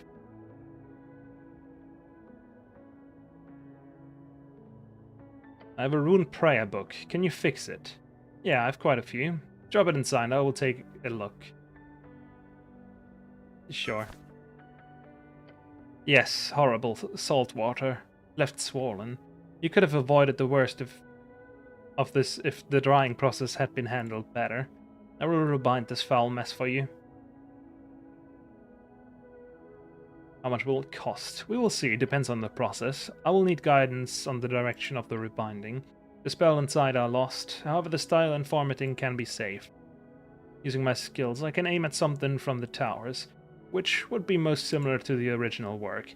I could also focus on rebinding it in the style of a druidic ledger, or perhaps as a grimoire of that of the dark forbidden arts. Isn't it illegal? You know, druidic. Intelligence upgrade, wisdom update, charisma update. Those are all skills I've leveled in. Well, we don't have an advantage in wisdom stuff. I wanted to be full of forbidden magic. Just do the original. That I will do. Return tomorrow, not while the sun rises. I am either resting or working intently during those hours. Anything else you want, or will you leave me to work? Are you finished yet? Judgment. That's what it looks like. You bend and you suffer from memory loss. Maybe in an esoteric sense, but no. Come back tomorrow and consider seeing a professional for your erratic behavior. Perhaps you should. Thanks, intelligence. You want to drink at the tavern? No. So stern. Are you a scholar? You're interested in the arts?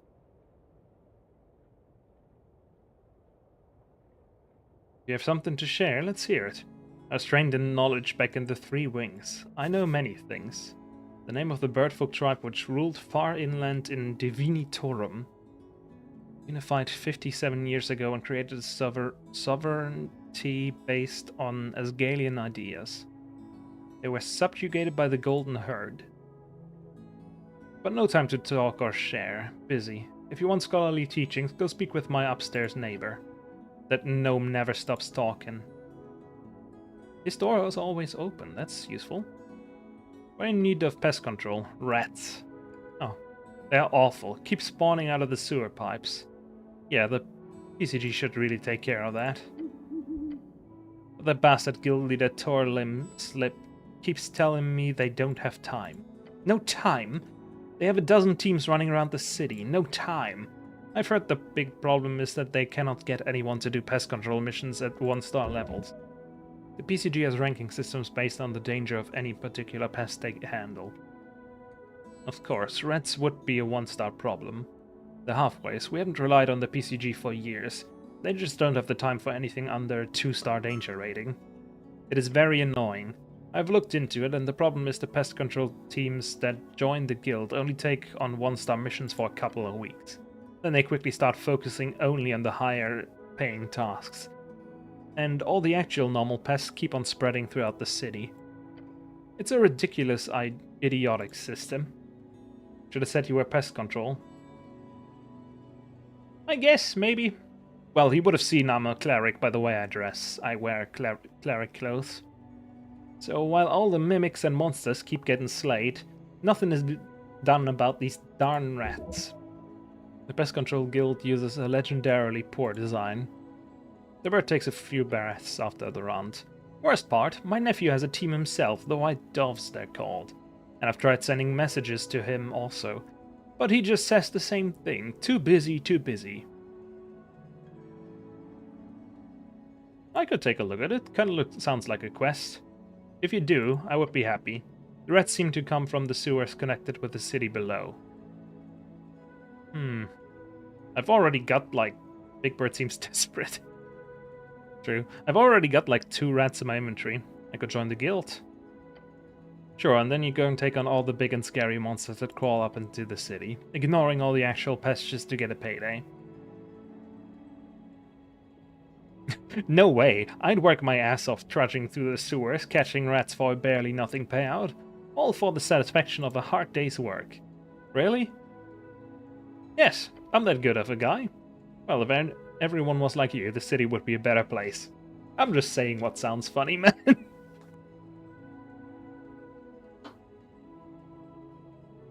Tell me about your nephew. He calls himself Valerian Windrider. That is the Norwegian way of saying his name. He's also active within that Freestrider party if you're interested in throwing a vote for one of my fellow Ulkin. He works with one of those filthy Yobas, which I'm not happy about. Oh, and a halfling. A cleric, in fact. Of the Lady Fair Church. I've heard of that church. Over in Housing, right? That's the one. I think they're connected with an orphanage. Good luck with that. And thank you for your time. He said someone up here knows a lot of shit, so maybe... they got some spells for me.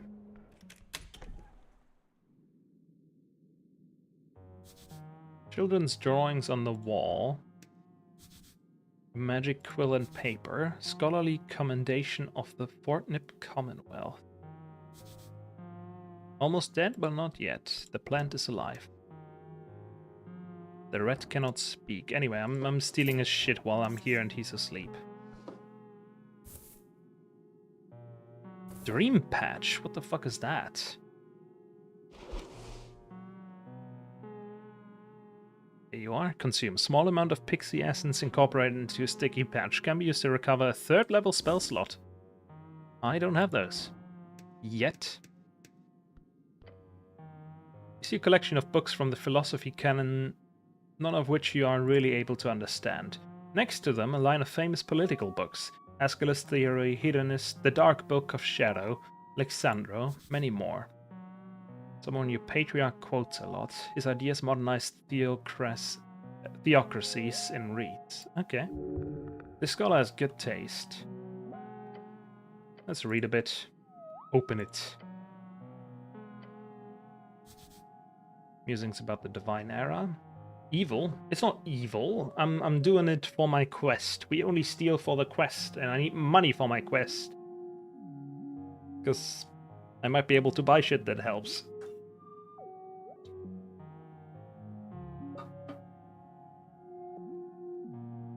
Actually, I'm not sure. For the greater good. Let's go with that. Proven the organized the divine. By the way, ignore strength. Strength is a bit of a nationalist. Taking advantage of a sleeping shopkeeper and you call yourself a cleric. I've done worse. I'm not reading that. The Millennium Empire, the fascist ideal. A follower of fascism. An ideology. Yup. Strength loves his fascism. Good book.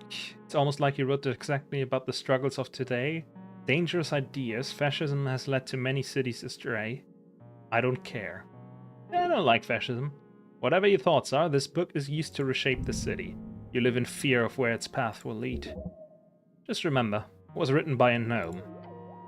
It was what? See, strength is racist.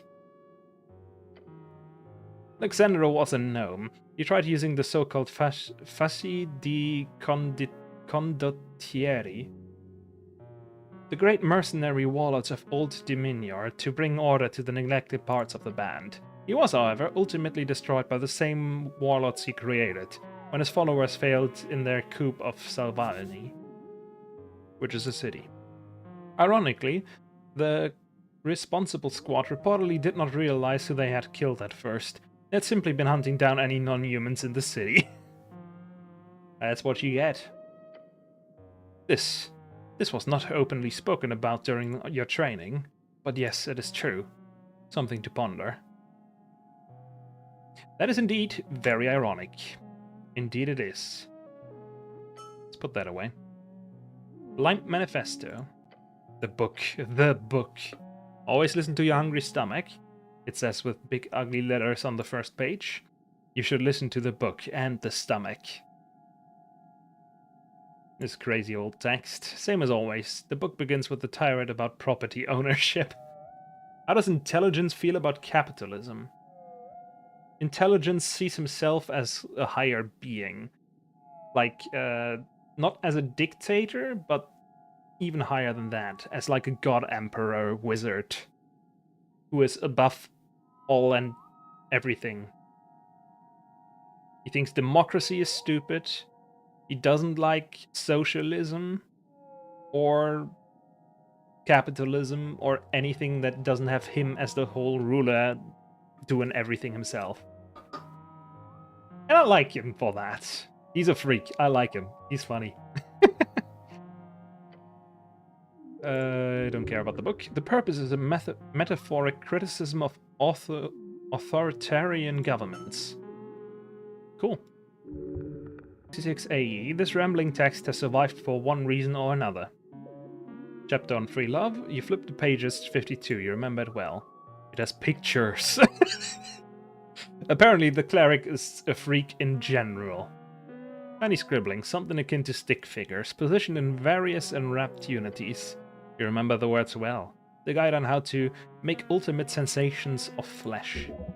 Close the book. Reading filth like this will only darken your mind. Okay, calm down, intelligence. Memoirs of a Statesman by Nicholas Darrow. Isn't Darrow my boss? From what you remember, it caused quite a stir when it came out 2 years ago. Quite anti-democratic. No wonder people were upset to have a magistrate use such terrible language. You recall a rumor about Shieldlord Yarn having hated this book so much during its print that he personally bought 200 copies only to burn them in his garden. Isn't that the guy that went missing? It's probably not true. Probably. But we gain experience. Holy shit, I need so much experience to get a 3rd level slot. Dark Book of Shadows by the Shadow Lord. That's the most evil book I've ever seen. How'd they even get the cover to be that black? It's like the void. Thick and graphene. That's how they create the darkness on the cover. A memory lingers in this tome. If you open it, you shall recall. Of course. The text is not dangerous. The pages show but a holy scripture of the Shadow Lord's lost religion. One of eternal servitude and the search for life and death. That's an early walking god of the divine era, known for his legion of death knights, and the grasp they held over Old Dominion for close to a century. However, you remember it well, this was the first book you were ordered to study, as punishment for your idiotic behavior in the towers. You remember your first journey towards the esoteric. Recall it? Well, yeah, sure.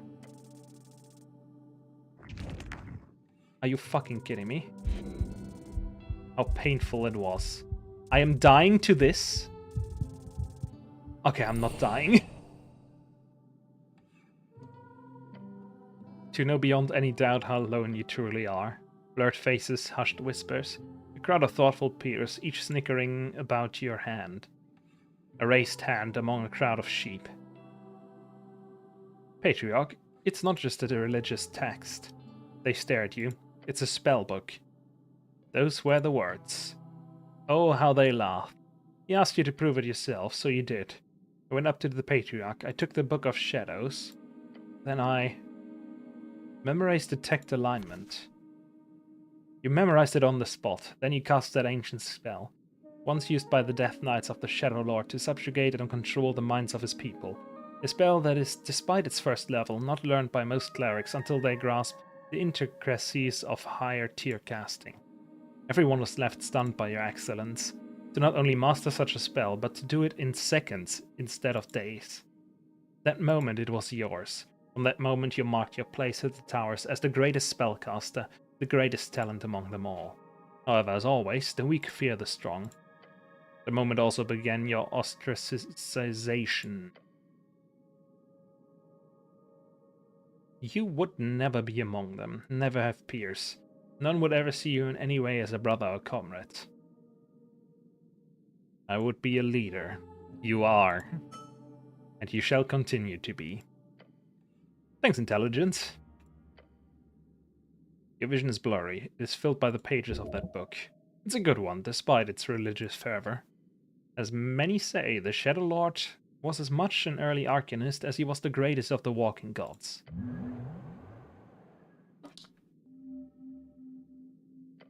I shall save after healing. But yeah, let's heal that. That was a lot of damage for just reading a book. Can you use a spell on the sleeping shopkeep? Well, I've only got like a few spells. Cure Wounds, Shield of Faith, Speak with Animals, Charm Person, and Pray of Healing. Or did you mean the new one? Because I don't... Oh, that's a first level spell. I would have to remember that at a shrine first. But after that I could probably do it. Hypnotize? No. Detect Alignment is what I just got. I've got Charm Person, which is something similar. It just makes you their favorite person for a bit, but afterwards they know and they fucking hate you, so I try to not use that one. At least that's what it told me. Tiny Dictator. Advantage against bureaucrats.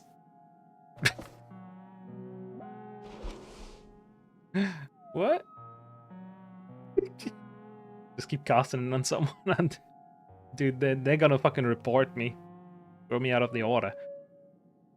Big intelligence incoming? Oh, that's an accessoire. Well, we lose 1 dexterity for that, which gets me in the negative. What does it do for intelligence? Goes up. Let's get rid of the wisdom tooth. We've got high wisdom. They can't report you if they love you. Well, then you'd have to keep watch on them, basically 24/7. Oh, the writing actually comes with me. It's right behind me now. Should I really have that equipped in his home? Seems like a bad idea. Anyway, let's talk to him. This is a scholar. Curse the gods. Go investigate his book collection before waking the lazy halfling.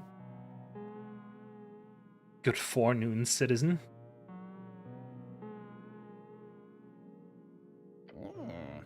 Oh. He mutters and widens his bushy eyes. His confused gaze focuses on you. Life is pain. Well, okay. What? Terrible, terrible pain. The wrinkles fold over one another like waves on a storied sea. Are you here for the invoice? Rick glanced to Snell. His words come out in a typical Fortnite accent. What? The invoice. Lean over. Did I have an invoice? Nope. No? No? Oh. Oh, hold on. I've already paid that invoice. You're here for something different. I hope Queen Goblin has no quarrel with this old scholar. Nah, we're here on city business. I'm exploring random buildings and yours was unlocked. That's... That's not... So you're trespassers of benevolent intent. I guess that's not too far off. Curiosity is absolutely vital for keeping the old brain in motion, so I commend you, cleric. And you as well, my goblin friend. Can I get either of you some fucking water, or... You will swear words like coastal winds. This halfling is wild in a fun way. No, thank you. You're Scholar Appledent, right? Me? Yeah. I am Snorre Appledent, scholar of Fortnip University and the dedicated services to the progress of AIS, short for Alignment Intent Studies. What exactly do you do? Many things. Primarily, my expertise lands on the topic of alignment and its many historical and contemporary applications. Some bullshit, I will tell you. These days, I mostly deal with other forms of study. Specifically, I run this office here on the experimental technique of psychoanalysis. Is he some kind of... What was his name? The German Freud? Sigmund Freud? That kind of stuff? Psychoanalysis? I think that's what he did.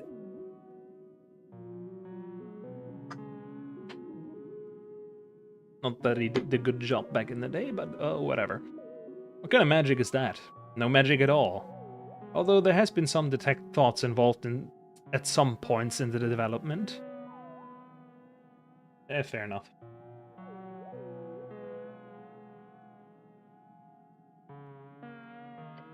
It is a form of mind healing, as they call it. I'll be one to call it support instead. It is essentially the idea that the mental present is shaped by the mental past, and that through dialogue our unreleased unconscious ghosts can be vanquished. So it's talking about feelings. I know, truly horrifying. A Reedian friends of mine once told me this joke, and I apologize if it is too vulgar for your taste, but he sputters out the word through little chortles. I wanna. Right. A cleric, an arcanist, and a rogue delve into the lair of a succubus. The fiend defeats all three men, throwing them in her dungeon. But she grows to fancy them, so she offers them a choice. For each man who can successfully satisfy her, she will let that man go. Otherwise, she ends them. You actually haven't heard this one.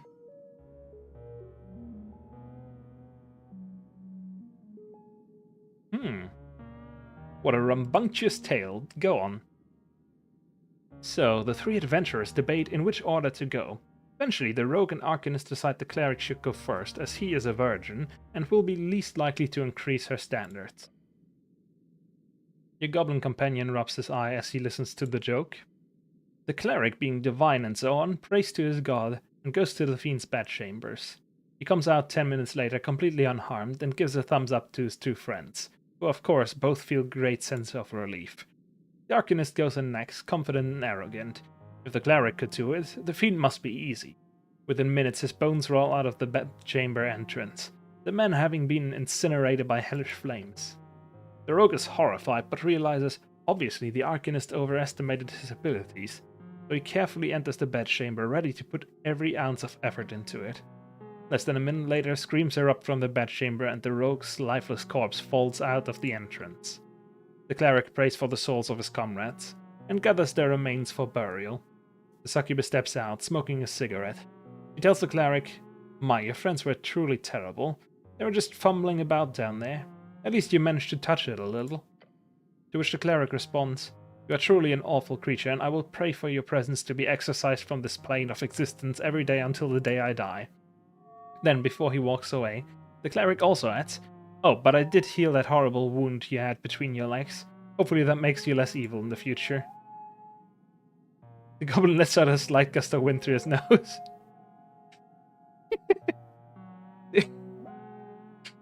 He fucking healed that thing? He healed it away? What?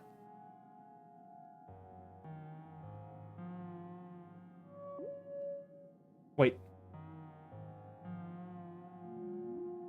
He made her a a virgin? What?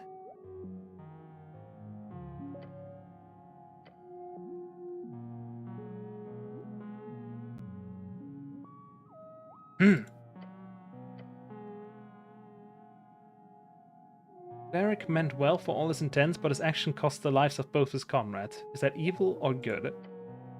Okay.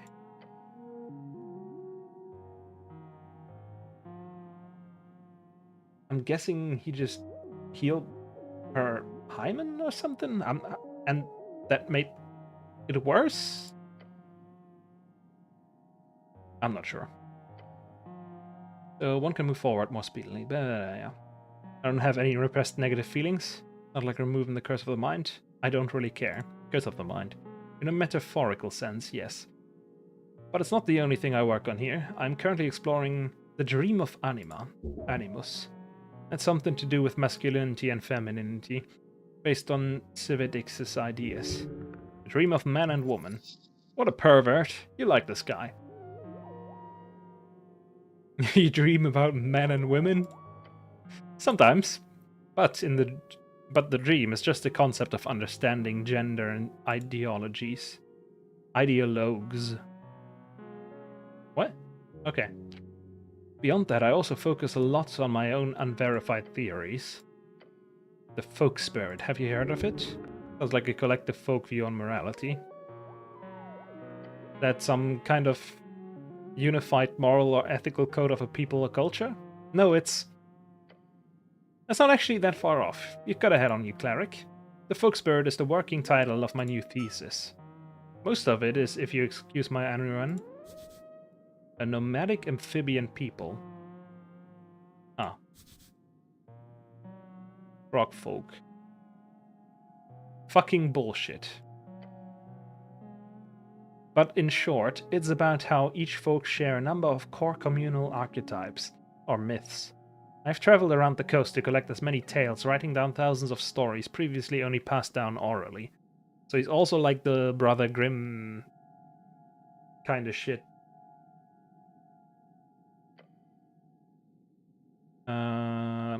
Also see how well my theory holds up in the minds of so many folk. Apologies, I'm ranting here. Let us put a stop. What do you want, cleric? Give me some mind healing. I will get you booked a slot. I have time after the election. You should come and visit. Yeah, I'll do that.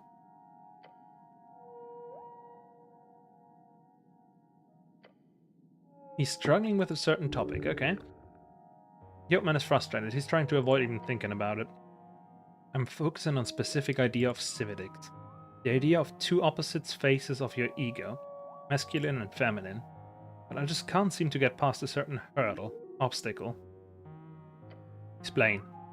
You see, there is a work called Book of the Mind. It is, in my opinion, Cividix's masterpiece, in the figurative sense.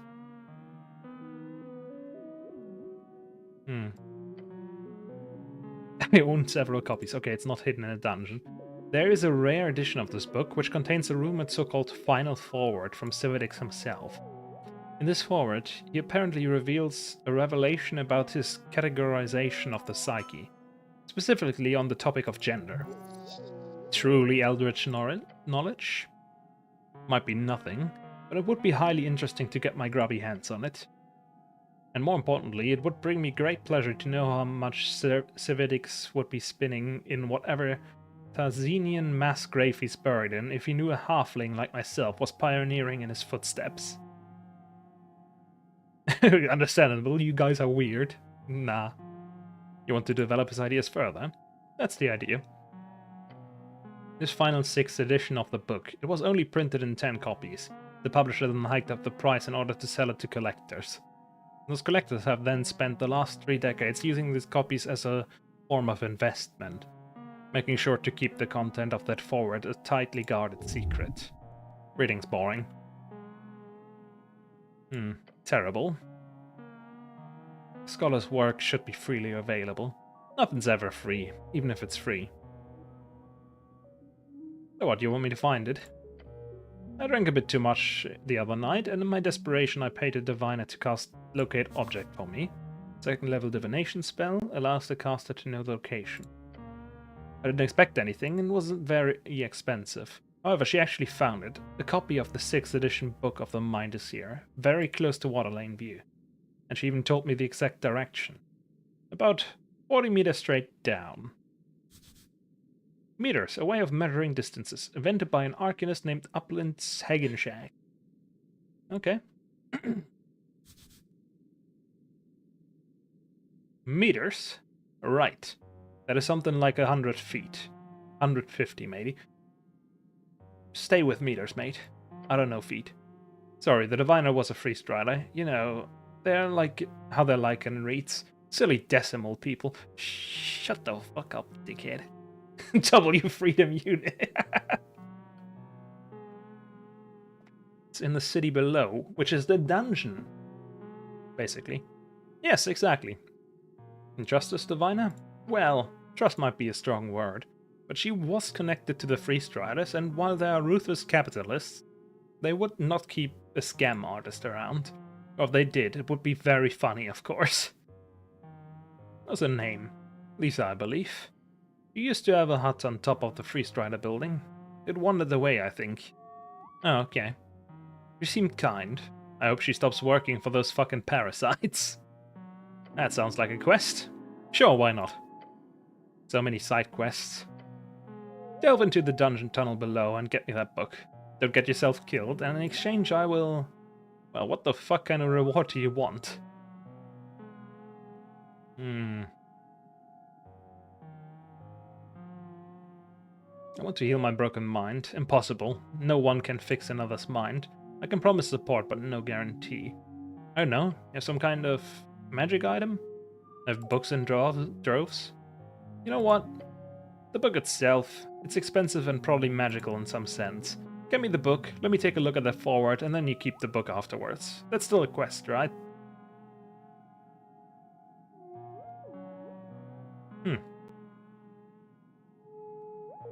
So you can't offer me something else too? What, you want a hug? I suppose I can offer some guidance in understanding the book as well, if you let me make a copy of that forward real quick. This quest will be completed. Huzzah! Please don't huzzah. Huzzah! I'm not an expert in what kind of weird shit is down there, but the city below is dangerous, so don't wander blindly. Good luck, cleric. Oh lord. You're an expert in alignment, huh? Can you change your alignment? Of course, any creature is capable of leaning in the axis, depending on their day and today action. The devils are just lazy then? Bit more complicated than that. Look, like all things, it's messy. Let's say you're lawful evil. Okay. You find that being labeled as evil is bad for your business, or your work prospects as one might. So you choose to donate a large sum of money to charity that will inevitably help thousands. You might even save some lives with those spent coins. In this case, you've performed an objectively good, selfless action for evil, selfish reasons. So what happens next? Nothing. Ah, you remain lawful evil. Well, let's change the parameters. Instead, you're a lawful evil man who genuinely wishes to repent, to pay for the many evil things you've done in your life before. If this man performs a selfless action with the intention of selflessness, then all of a sudden it will begin a shift in his alignment. Intention is all that matters. Yup. This effect has obviously been studied for centuries. It's aptly named Alignment Intent Studies. I personally received my scholarship through studying delusional intent. We gathered a large amount of very mentally unwell people, mostly from local prisons and post-war reads, who truly believed in very different worldview than most others. For example, this one man was certain that he had to kill his fellow man, or the world would end. One murder a week. An extreme delusion. However, any detection spell showed him to be neutral good, and he felt terrible about all the murders he had committed. He was not selfish. In fact, he was more selfless than most, willing to perform acts that horrified him in order to save us all. The objective outcome of his action mattered not. No more than the outcome of the actions of a person under a charm spell. Ah.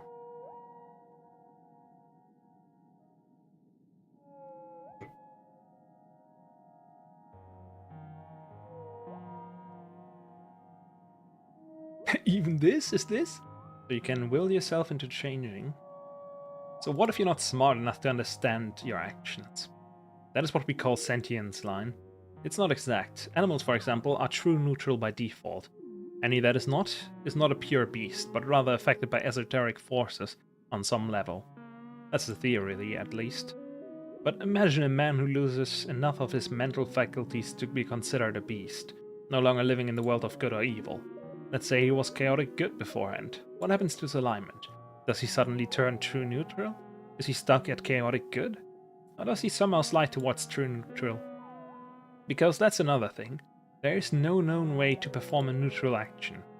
All actions are either some level of selfish, selfless, lawful, or chaotic, on a wide spectrum, but you can never just move towards the center. It's just not allowed. Are you born with it? No, all creatures are born true neutral. And all reported metrics show babies are unable to perform alignment shifts until the age of about 3 to 7, depending on the folk. But interestingly enough, it's shown that most people will only perform 1 or 2 alignment shifts in their entire lifetime, during adolescence. After that, less than a tenth of folk will ever shift again. That is very substantially verified data as well. So essentially, despite having free will, folk will always lean towards the natural behavior over time. Okay. That's a lot of stuff.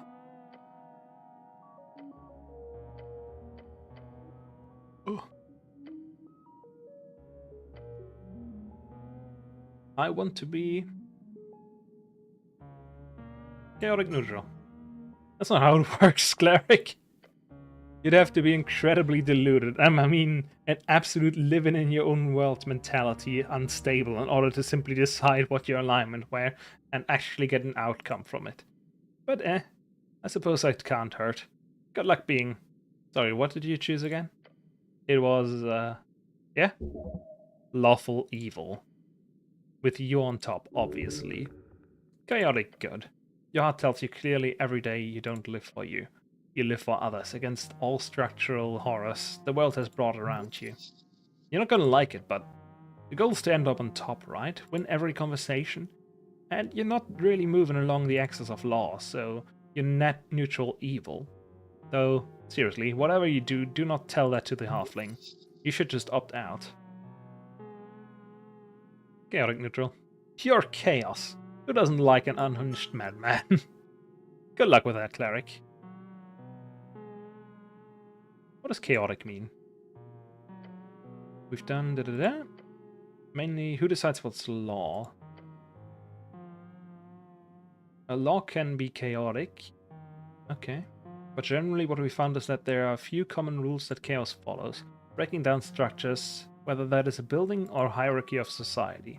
Lies. In fact, any action that purposefully goes against the known truth is considered chaotic. And randomization. Cool.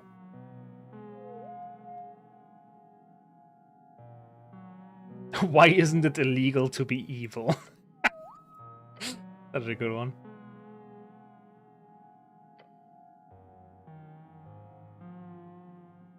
Oh lord.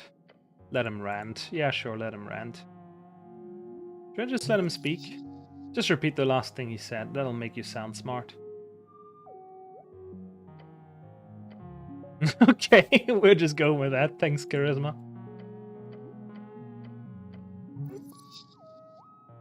Don't let him rant anymore, please. That's very interesting, isn't it? Most importantly, it's provable.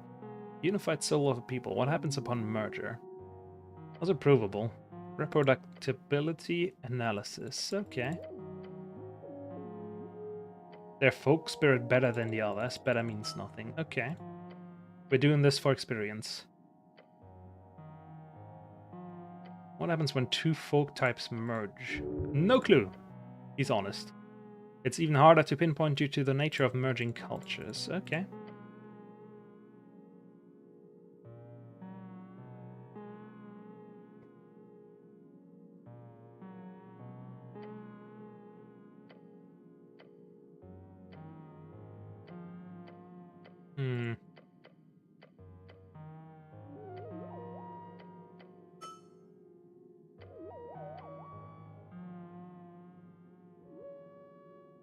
I think you're crazy. I think you've got something cool cooking here.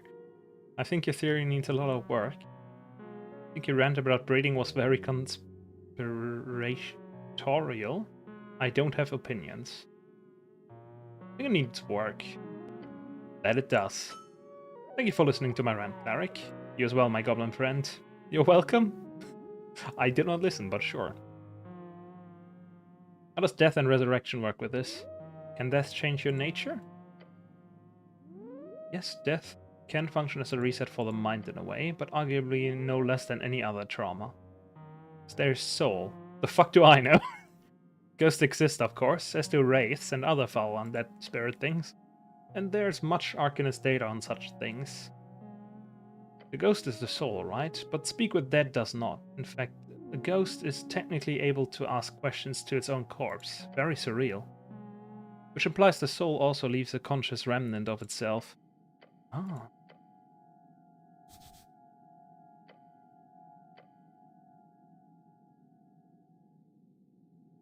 You're selling I should sell my soul. Seems complicated. It is.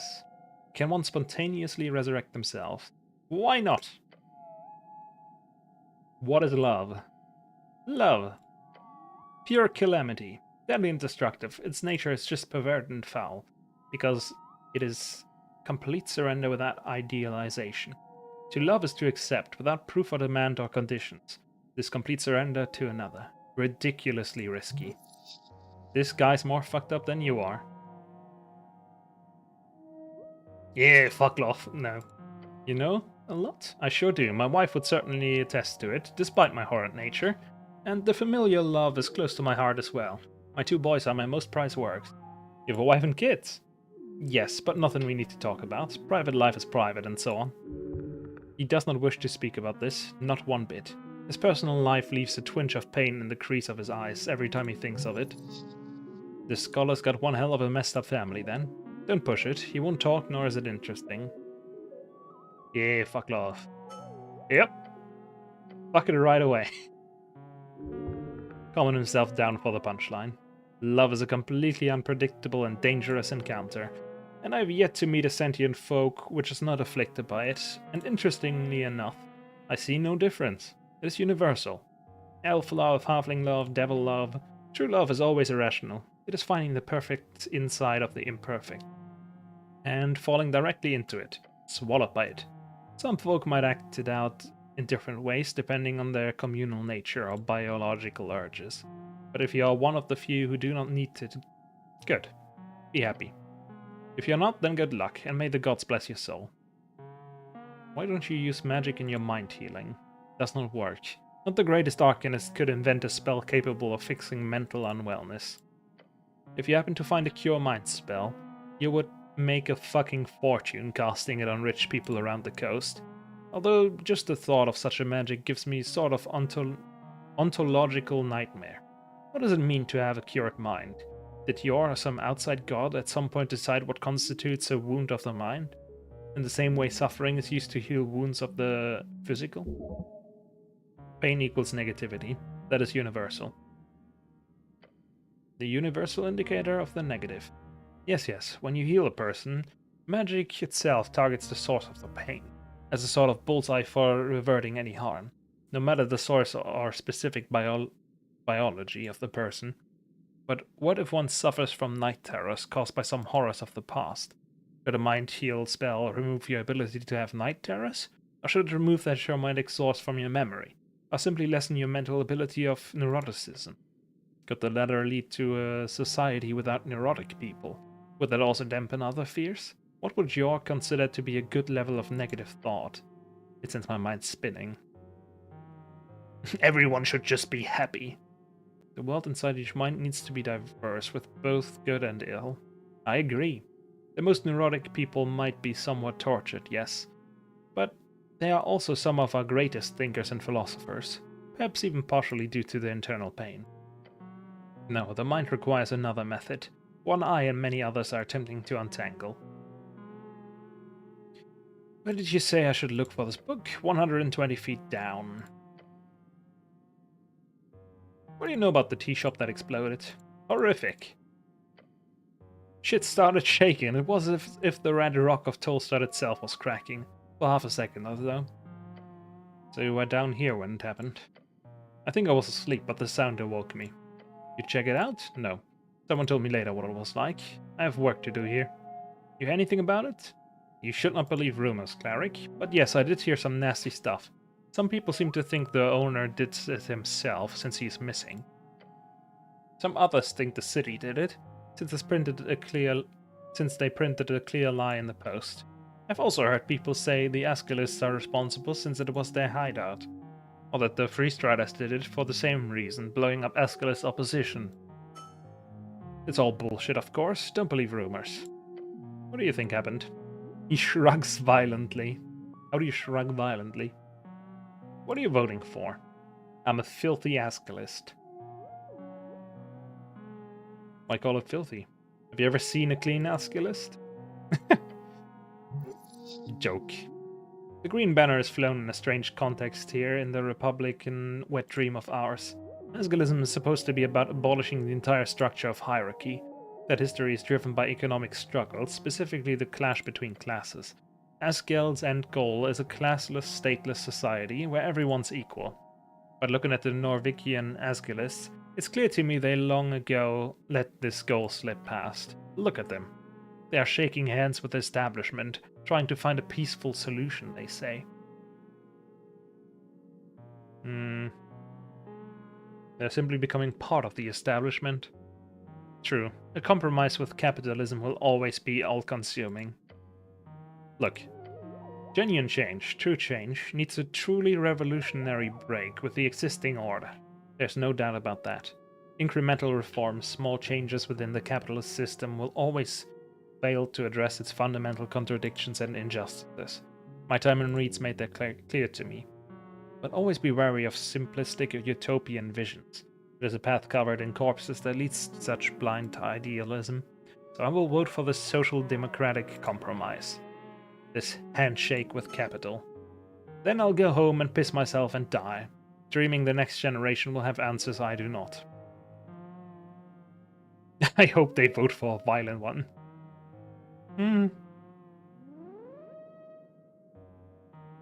A compromise is good enough for now. You'd think I agreed. Part of me does. But I do truly hate this idea of tipping the head to these truly fascist regimes. And yes, even the revolutionary Free Striders are fascist in a deep sense. How do you think they got their start?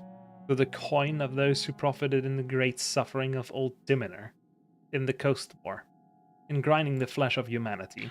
Free Striderism is filthy opportunism, not republicanism. They are just arcanist regimes with a painted mask and slightly less horrific esoterical powers in hand. Slightly.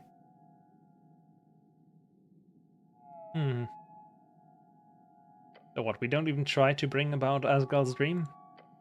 I don't know. I'm an idiot, you figure it out. Workers unite and unionization and guild power. It is all well and good, until it gets too loud.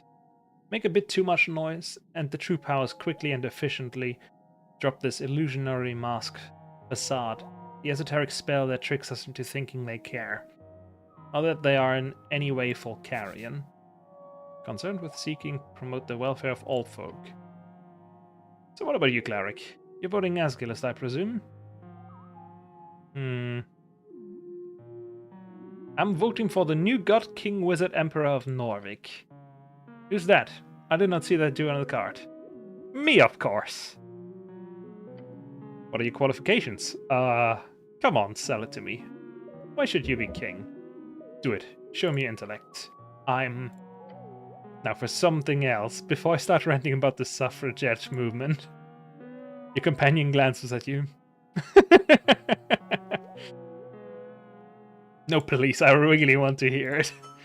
You're a brave man, cleric. Thanks. Stop doing that, he can't even see that. Oh, I'm winking, I've got the helmet on. He keeps doing it. When the first talks of an election began, it was late Arcane era, about 30 years ago. In those early days, the suffragettes were mostly dwarven women. They had the backing of a few hardcore universal Askelist sects that had remained since the Great Project concluded. A period of 12 years where the mass of dwarf immigrated to the newly reconquered Norvik. Okay. But when Earth died and talks of an election grew loud, the dwarven women had a hard time getting through, both because of the less progressive Askelists, and of course the traditional cultural practices of the Earthfolk. So the movement didn't kick into gear properly until, of course, human women decided to join. Oh boy, those are scary. Tell me about it. Mind you, this was after almost 2 decades of dwarven women pushing for universal suffrage. Within just a few years, with the voice of angry rich human women yelling and writing and protesting, the palace patriarchy gave in. That is the history lesson, but here's the part I'm fucking furious over. Those rich human women, do you know what happened to them? I'll tell you, many of them are today fascists. Can you imagine? They run an incredible campaign in order to get the right to vote, to break their chain of oppression, piss off the tyrannical man, smash the patriarchy and so on, all to throw their lot in with that very same traditionalist ideology. An ideology that clearly wants to, well, of course, also just not have any voting going on at all, but specifically not allow women to vote. That's ridiculous. Why'd they do that? I ask the same. Part of me thinks that it has to do with some type of opportunism. These are women whose time in the spotlight ended once they won the right to vote.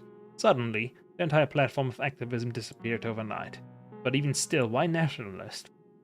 Perhaps there's some, if you don't mind me speculating wildly, some type of perverse psychosexual thing in play here. Highly misogynistic statement, he should do better. Or there's simply a question of class. It probably is. Yes, probably. They are mostly a group of rich people, and that would logically supersede their identity as a woman.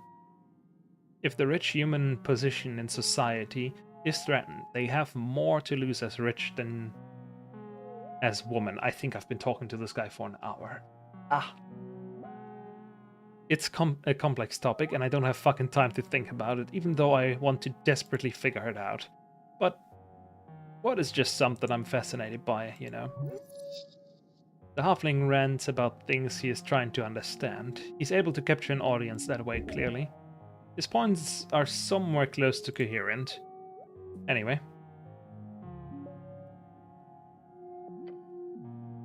Okay, you're halfling, right? Give me your thoughts on the Clanland ordeal. Ordeal? Not interested? Interested? Of course I'm interested. My homeland is a shell of broken people. The clans are my kin, especially those stuck under occupation across the Golden Line. Was cut in two, okay. Too much. They're being systematically destroyed, step by step, as the Horde marches into Ascani land. Isn't there peace right now? Peace in the most devious technical sense, yes. The Clanlands deal, this armistice, was seen by many as a practical solution, since only 2 clans were left to be enslaved and integrated as Horde tributaries. He slams his hand into the side of the chair. It is a band-aid, celestial view time in centuries, while we see in decades at best. Thus they can take one piece at a time, with generational acceptance in between. It is the most clean method of genocide, one of radiant ghosts and insidious toxic love. What will happen? Tomorrow, nothing. In a decade, not much. Botnip will still stand by the time I die in 30 or 40 years, but by the end of this new era, my homeland will surely be eradicated. That's my estimation. You live there? Where the Golden Line was drawn? Yeah. It's not that interesting, but I was on the western side when it happened. There wasn't enough food to go around, so I pulled some strings to smuggle myself east. It's a whole story. I can't say much more. My clan, the Appledents, all lived in Tipberry, so it's not some big personal tragedy on my part. It's more of a folkish destruction, a grander trauma, something generational even if I was there to witness it. I imagine you would feel something similar about the Coast War. That's actually extremely interesting. You could write a book on that. I have. Can't get it published though. No one wants to deal with legal threats from the Horde. Fascinating. Even in Norvik. Was there resistance? Of course. It's a whole damn mess. Okay. I'm pressing this. The Golden Horde is performing impeccably in this geopolitical play. Okay. Great tragedy. Why do they want that? There's a bit of a resource conflict. Ember. Electrum. Magical Ember ore. Okay. They want their magical ores. Are they influential here? in trade. Okay.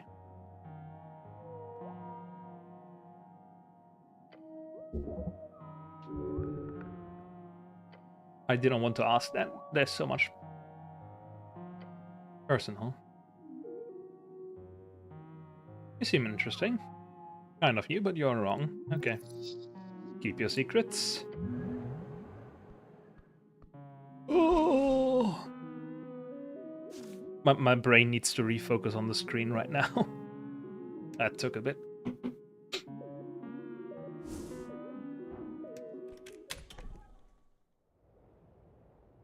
Oh lord. Shit has gotten dark. Okay, he's gonna be done tomorrow. Sometime tomorrow. Oh wait, did it? 1x.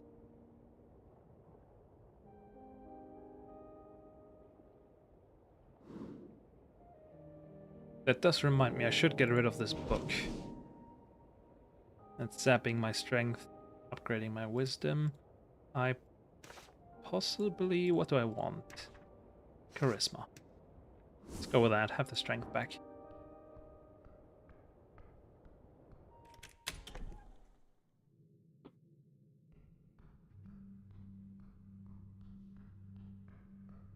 Oh, I'm finally up here. Oh, you can just walk here, what the heck?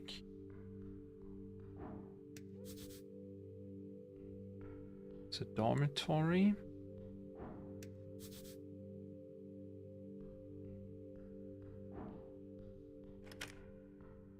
Oh, that was the door I was knocking on earlier. Which means there... What the fuck? Your muscle stands up. An assassin? Dagger. Oh, fuck me. Are you kidding me? Breathing stop. Fear response begun. His eyes quickly assess the situation. The goblin gets a hold of your garments and pulls you aside. In one fast tuck, he's managed to move you a bit to the side. Not by much, but it's enough to save you from that blade? Let's hope so. The target has been pulled aside by Snell. Og. Cleric, wake the fuck up. You probably can't talk your way out of this one. That sucks because I'm good at all this shit. Some kind of a counter, you better make sure. Regain composure. We got a -2, so we would need to get an L.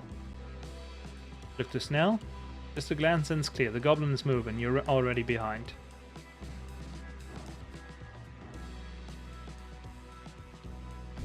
What's going on? You're being destroyed actively. I can't... That's ass.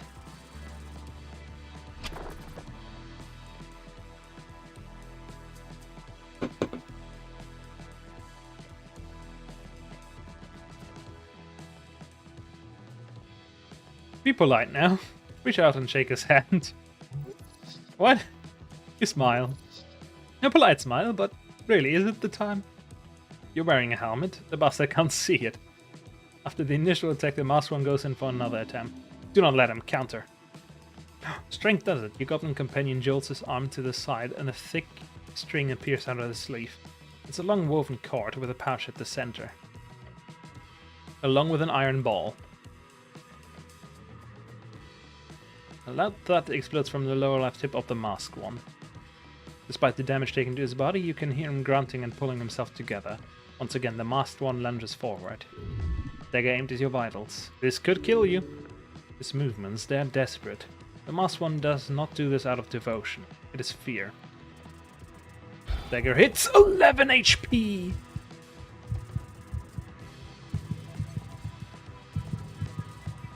Oh, thank God.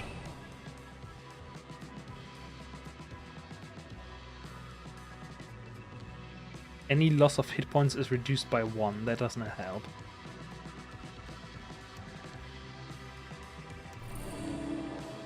There we go, full heal.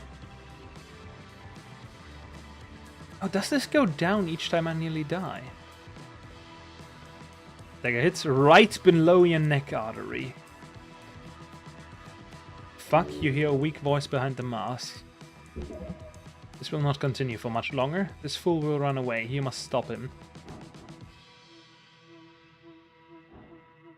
Should I check my wound or come up with a plan? Check. Not wet, you will live. Lucky. Nothing but a minor bruise. Let's go, intelligence. Why did you take... Oh, it was a disadvantage.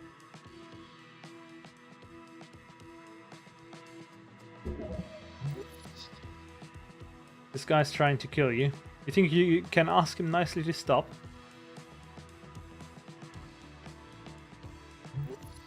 He's captured, you can make him talk. The masked one seeks your death, but not a real fight. They will not seek further violence to stay. After an impressive display with his sling, the goblin rushes forward, trying to grab one of the masked one's leg. You're not getting away, asshole.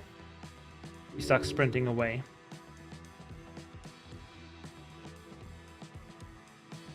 Staggered by the bullet.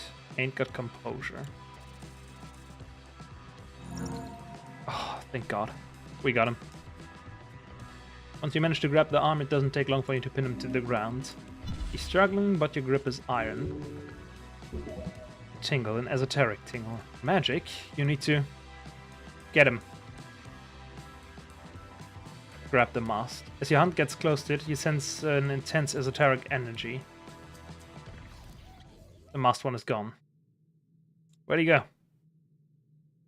Invisible? But you had him. Shit, was that teleportation? Most likely. There was something magical about him, I think. Someone wants us dead. Or you, most likely. We must investigate carefully. Yep, another one on the list. Adrenaline wearing off. Beware. Everything is a bit wobbly. Oh boy. Cleric, do you need any? You press your hand against your neck, right where you felt the blade. The area hurts, but more importantly, it is not wet. You will live. Lucky every time. Nothing but a minor bruise. You can heal it with magic. I'm fine. You got my armor. Really? Yep. Aren't you lucky?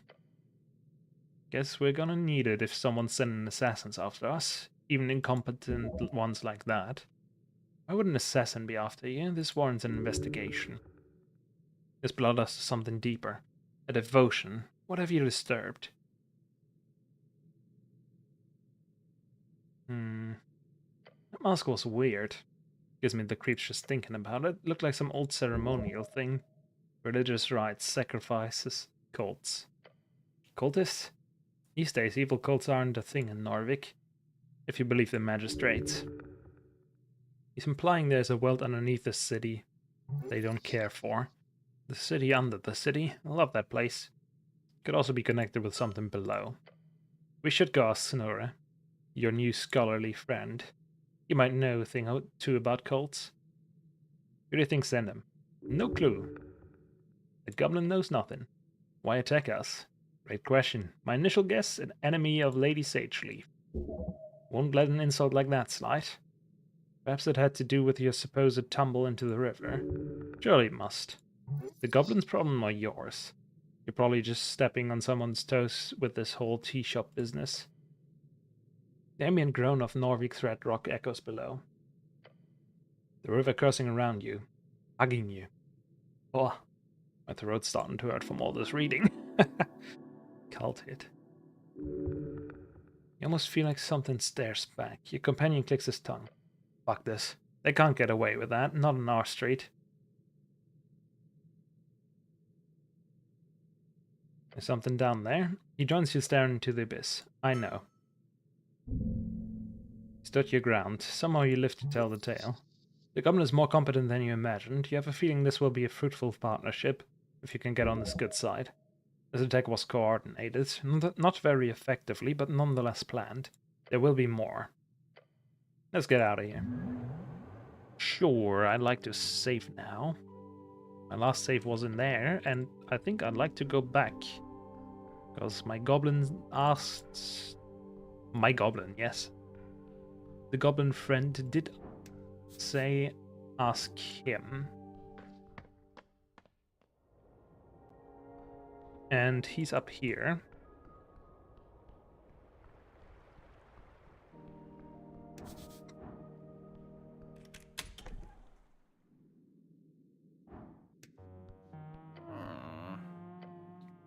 We're attacked by an assassin. Seemed like a cult thing. Had an iron mask on, real creepy. Cults are not common these days, but a few still spring up from time to time, of course. What did the mask look like? Green, oxidized copper maybe. And lines across it, seemed esoteric. Definitely. And a dagger, a wavy yellow thing. Basically he ran at us and tried to stab us, and well, something magical was going on too. Then he got away before we could get answers after he failed to kill us. Or at least the cleric. Not a cultist. No? Doesn't sound like it. Not any organized thing at least. Sounds more like some lone actor. Cultists move in group. They kidnap rather than kill. They wear matching uniforms like some fucking theater performance. From all the cults I know of, Issa's Dragon Cult, the Cult of Elemental Evil, the various Titan cults, and all the borderline cults for the evil walking gods. This could be a new one, or some minor cult history is overlooked.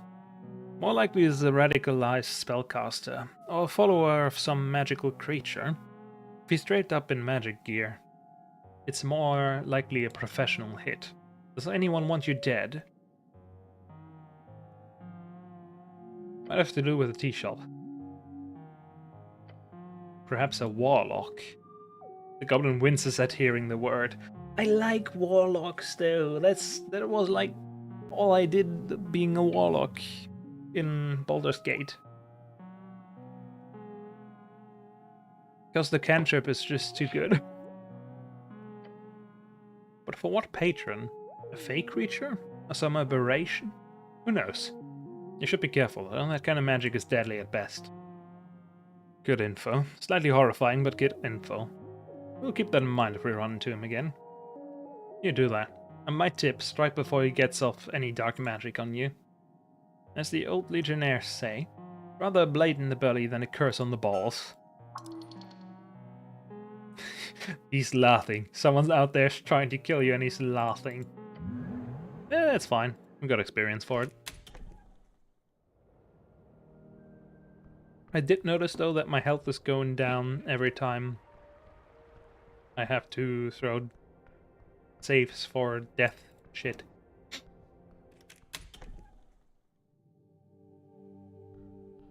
Anyway, my book will probably be repaired around morning? That's my guess.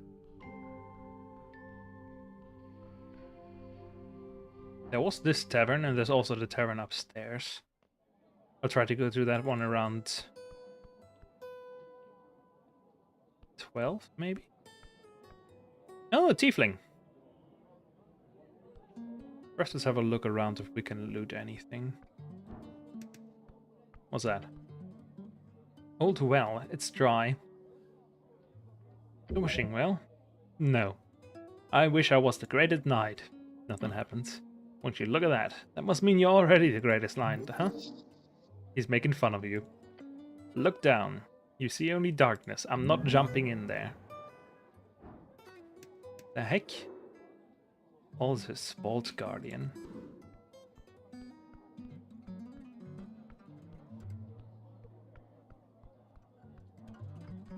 How many people can I talk with here? Okay, that's a few.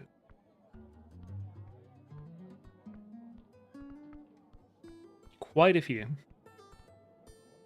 That guy as well. I hope they don't have too much to say, and we can go up as well. A jukebox.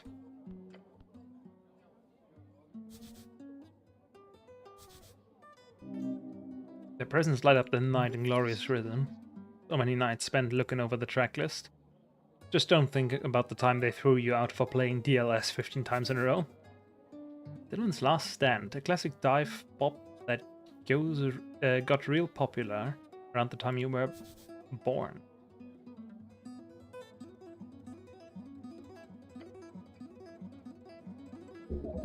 The jagged movement indicates that the deeper springs have broken off. Unfortunately, that means only the first 3 diskettes are playable.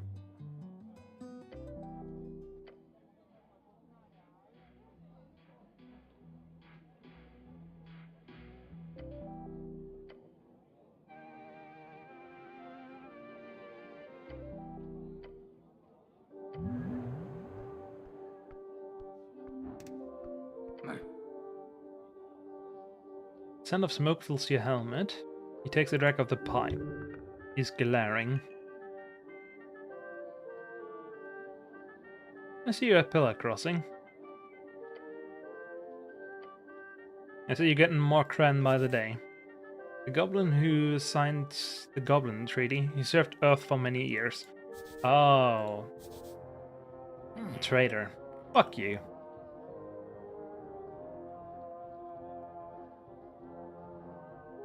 Identify yourself. Nah. I suggest bothering someone else, human. Glass him? What the fuck does that mean? You know this guy? Sure, that's Ras. Ignore him, he's not interesting. Listen to your pet, cleric. What was that? Did you say something, Ras? Your rage is building in your companion. He scoffs at Snell's question. I feel like there's some tension there. What do you know about the tea shop? He doesn't know shit. Need help, huh? Figured. So you'll help? Nah, fuck off. What are you voting for? None of your fucking business. It is. Some kind of Vorgani bush in his pipe. Awful. What do you work for? Why would I tell you? Why wouldn't you? Is it embarrassing? Do you work for, like, Viskin or something? No, what? He does. Fuck off, human. Oh, he does. Class him? That's some very vague intent, even by your standards. You grab a half-filled glass off the table as the goblin watches your movement closely. It's his drink. What a powerful and manly move. Your companion gives you a careful look. He wonders what the hell you're about to do. Time to decide what glass him means, eh? Smash it into his face. Give him the glass. Pour it on the floor. Yeah, fuck him. You bitch-ass human. Give it. Thanks. Fuck you.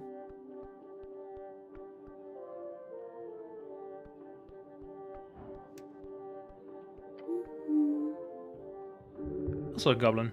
She's tuning it.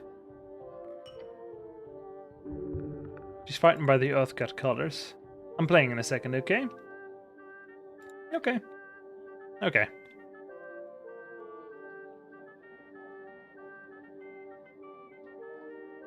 Take your time. This isn't really Dancing Tavern, otherwise you'd go wild.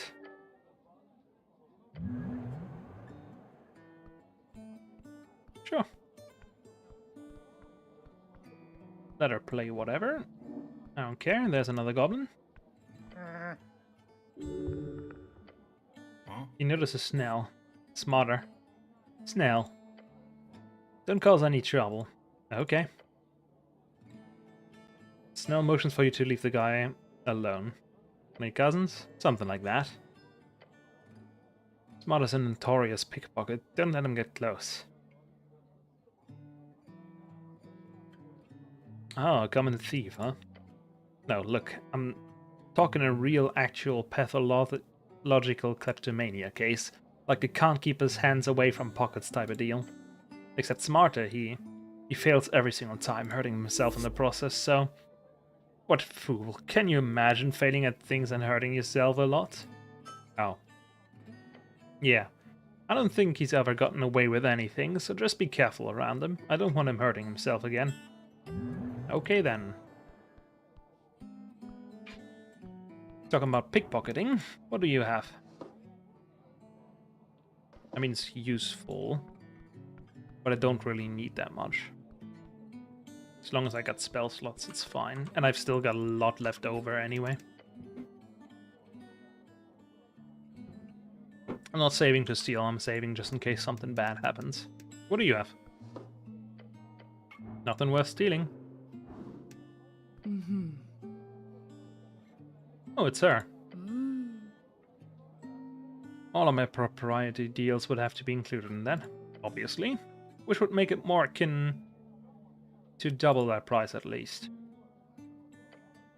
We hope you'll consider it. Whoops. Cleric, lovely seeing you again, but I can't stop the shed. Do swing by Water Lane later, will you? As the orc steps past you and leaves the tavern, you look to the woman behind the bar. Sure, let's talk to her. I mean, steal from her? Concentrated rhubarb ale. And a ton of money. A check for 20. Fucking hell. I would basically need to have a perfect check. That's a dex thing. Anything else to dexterity here?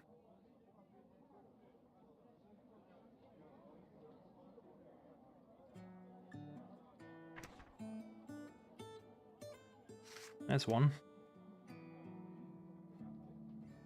Now we don't lose anything.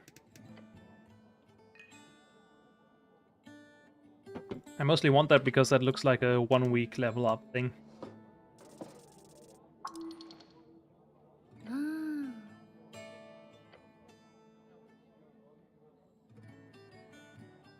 You cannot keep me from my price, wench. Eventually I get what I want. I'm unstoppable.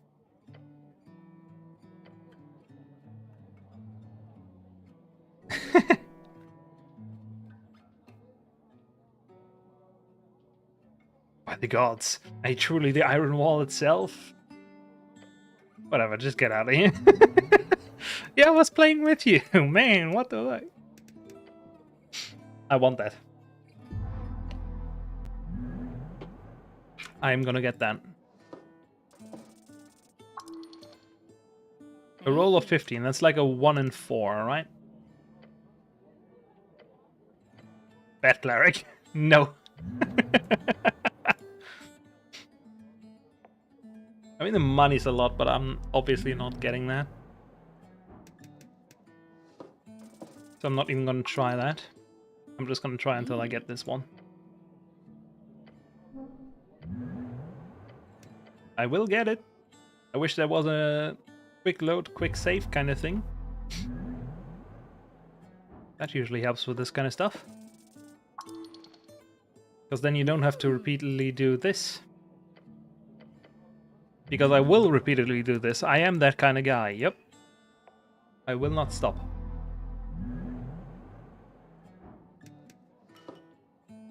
Gimme.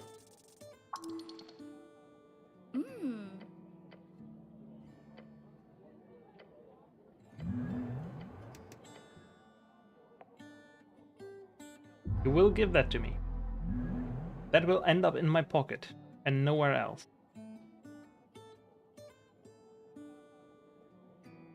Let's see, I've got another hour I can technically play. So we got time to do... Come on, man.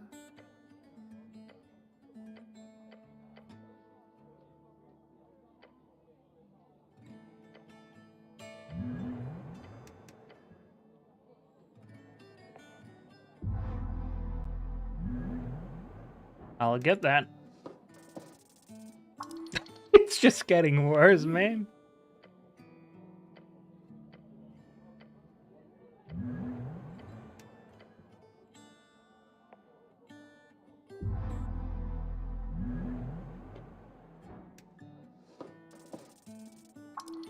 Nope.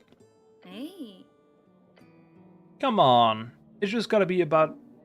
It's gotta be a 15 or above. That's a 1 in 4 chance, right?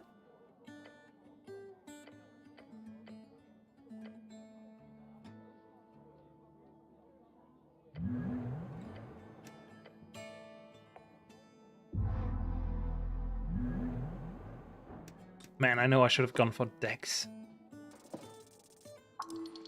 That's why I like having Dex.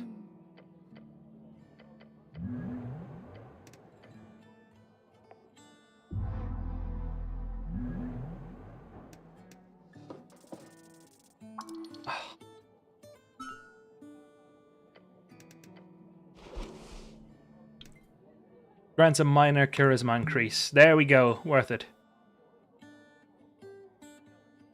Now we don't want that in there because it's bad.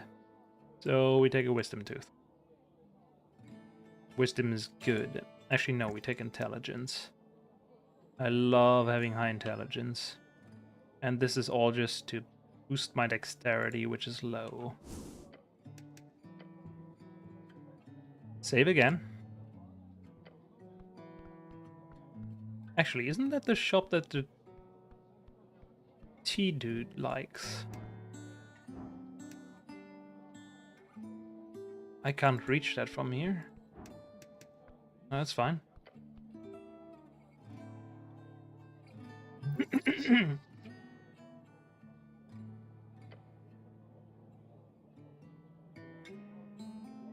The lady of the house, our most delightful host. Like a sphinx? Oh, that makes sense. The scent of sheep wine lingers in the air. A Gina sphinx, not to be trifled with. Her physical characteristics are enough to crush everything that is you. Okay, undertaking missions for the gods. She will not have to raise a paw for her. Magical powers could exile you from your realm in an instant. Tread carefully.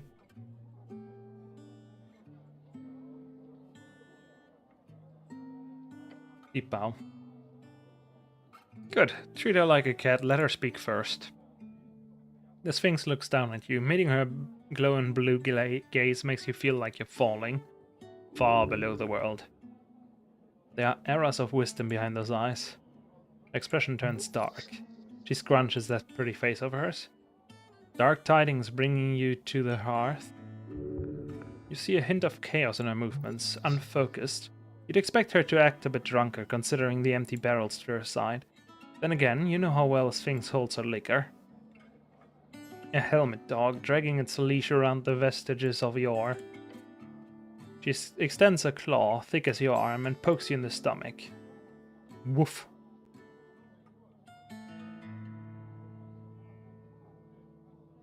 That's ridiculous. Dogs don't wear helmet. Let's have a deep breath. Smells like an old basement full of booze. Nor do 3 men. But that does not make any sense. She is drunk. Could be a riddle. She takes another sip from a barrel, not looking at you. Watch yourself, cleric. All this isn't one for idle chit-chat.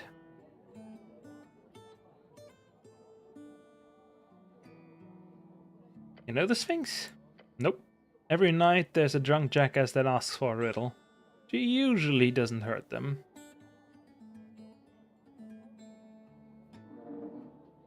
I'll be careful then. I have so many questions for you. Then ask, little one. See if you can spark my interest. Do you give out riddles? Yeah, no. Isn't it lonely to hang around here for millennia? I must remember that my perspective on time is different from mortals. When one views events on a scale measured in eras, a shot like this is but a fleeting blink among the heaven of the stars.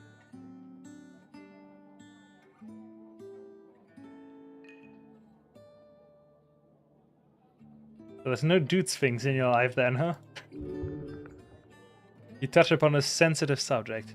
I have found that when this question is put to me, despite my vast age, despite my demeanor, despite everything, the inquirer is not referring to companionship. You wish to speak of reproduction, little one? Cleric, you hear a harsh whisper. Are you sure about this? I saved. It's fine. Her intense glare grows more esoteric. Yes, I would like to hear about Sphinx reproduction. She's into it. Fuck the Sphinx. Oh man, if I can, I will. I don't think that is a thing in this game, though. There are many lower races of Sphinx, some more bestial than others. Apart from often serving lesser purposes, they also share a common characteristic. They are all male. Wow. Men sphinxes literally ain't shit. No, that's not precisely true. She stated that those who ain't shit are exclusively men. And each of these degenerate sphinxi then naturally crave the companionship of my kind. Gynosphinxes are the only female members of the sphinx family. They control the means of reproduction in their species. Oh. For a Gynosphinx to lower herself to their level is simply unthinkable. Then how?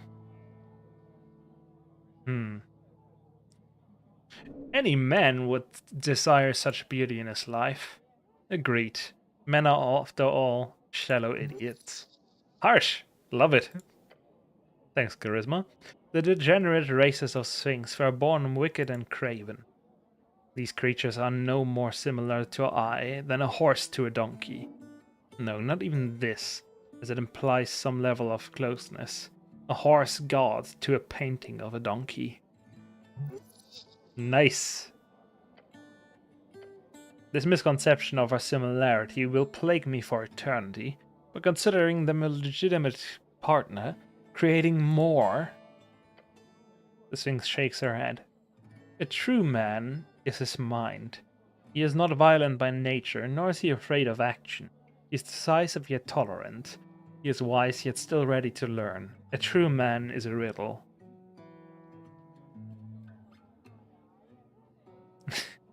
Good for you, stopping them from reproducing, making the world better one sexless day at a time. Sure. Unfortunately, they do live all too long and terrible lives. However, there is more civilized things, apart from my own kind, of course. The Androsphinx, a beautiful, powerful servant of the gods. Few inhabit this coast of ours, yet those that do... Her voice trails off. Are hot? They are, like all men, insufferably prideful. I'm sensing a story. There's always a story. Every bias is brought from perspectives, after all. Okay, she's just talking to me. I can't fuck this Sphinx, I'm guessing. She takes a sip from the barrel and leans her paw. Hear my tale. During the early days, when the gates stood open, one winter long ago, I was tasked to guard a passage on the border of an empire you will never know. I will. If there's more options, I will. Trust me, man. I wanna sex the Sphinx. That empire's goddess sent an Androsphinx to guard the very same passage. I mean, I tried the same with, like, the dark elf that looked like she was 1500 years old, but there was no flirt option with her. Actually, the only one that was there gave me damage for even suggesting it. His name was Tembilem. Our meeting was by chance and fate. You were both sent to guard the same gate? Not the point right now. She wants you to listen, not your head, yada yada. We had the same mission, sent by different powers, a simple mishap. Trem was a gallant specimen. He spoke with an air of grandeur and purpose. It was easy to spend hours in his company, days then months. Though we became increasingly physical in our relations, our conversations steadily became more stale. After years of sharing a lair, I sensed the bitter tone gnawing its way into every interaction between us. He would berate my every action. He would go on month-long hunting trips and come back empty-handed. He would end every philosophical discussion or debate, even those we had with visitors, with snarky comments. Tell me, with whom do you believe this venom originated? Which one of us would be at fault, so to say? Maybe you just weren't compatible. An understatement. I pushed for him to tell me where this irritable act of his came from. After many long arguments, he relented. Guess what Trem confessed to be the cause of this toxic behavior. Not a sex thing, is it? That was never an issue. Don't picture it. But I wanna. He takes a big gulp. He said I was arrogant, that I could never be wrong, that I was stubborn. Ah, well. Don't say that out loud. Those words are tinged with bitterness and contempt. And Andrew's things had a deeper, more venomous meaning behind the statement. Ah, well. Let's not go. There's a deeper meaning behind his words. You surprised me, little one. It took time for me to truly understand why he would say such a thing. Eventually I figured it out. Trem was intimidated by me. For the half-century we spent together, he never once could keep up in our debates. He never could solve my best riddles, nor even understand many of my most basic of philosophical topics I brought up. I never had a problem with this at all. It was endearing to watch him struggle. I never would have assumed such a magnificent man would succumb to the lowest of sins. Pride? Pride. Pride in oneself is necessary if one is to accomplish great deeds. She's small-minded like most of her kind. See? Intelligence even sees himself above the fucking millennial sphinx. Trem could not stand to be outmatched, at least not in the long run. So we parted ways, as amicably as could be given the circumstances. It was my first mission here on yours realm. Your Rhino Sphinx has struggled with her hatred for longer than you will ever live. Yet despite the difference in your natures, what she seeks here from you is simply validation.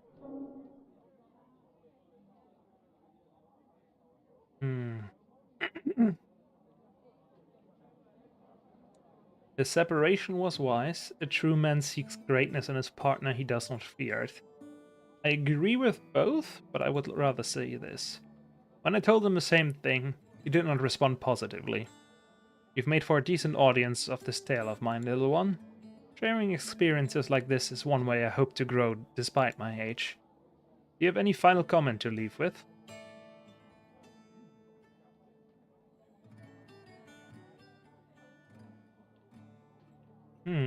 Your bias is not wrong, but remember all folk, men and women alike, sphinx or human, are both pitiful, spiteful, and wonderful in their own unique way. Well spoken. Now I tire of this conversation, little one. Will you leave me with my mind, or do you have more topics to you wish to question me on? Do you give out riddles? Is tavern your lair, or your lair tavern? That is indeed a riddle worth pondering. You can flirt? Wait, I didn't see that.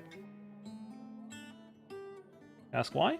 We're just gonna go through other stuff because it might help. It might help for this. Why a tavern? I was convinced. It was not a battle quickly won. It's the main branch for sure. I'll get to it. I'll get to it. Exactly. That's how I'm trying to win this. Sometimes it's bad if you exhaust certain dialogues, so I'm not gonna ask for a riddle first. That's the one I'm skipping, but I think I'll go through everything else that seems good. It was not a battle quickly won, however. Rick Spider worked tirelessly for many an evening to argue a point. Eventually, and completely, a few quests on my behalf, I let her rend out part of my lair, but only for a century. You like that in here? I'm content for now. Yes. Has anyone ever tried to fight you? Yes. Alcohol tends to lower risk assessment capabilities among mortals, which sometimes ends in violence. Always from a man, strangely enough. I do wonder why. Not always. You've seen some feisty women during your street watch days. You big drinker? I partake. It does little to affect me, but the taste is lovely. You've never seen her sober, so who knows if it's true. Must cost a lot to get you all this wine. No, Rick Spider procures it all for me. Such lovely river wine. I've grown to enjoy the taste. Nice to see you enjoying it. There it is. What do you know about the tea shop? It startled me, which is not an easy thing to do. I'd imagine you're quite close. Right, the exploded tea shop. Yeah, an explosion like that has not been felt in this place for decades at least. That's dumb. Should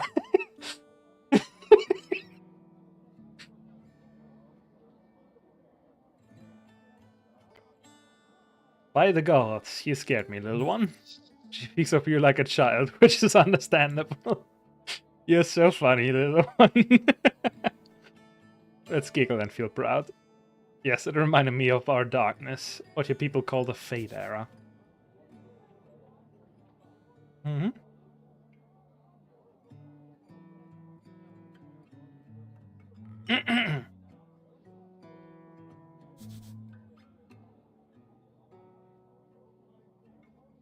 Okay. It was a time just before I was tasked with guarding this vault, and the Molluskia Tolin Kettle often bargained with me for divine knowledge and assistance.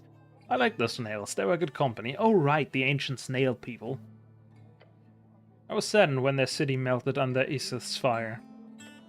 The crackling of those flames, the terrible force that ruined everything in its vast path.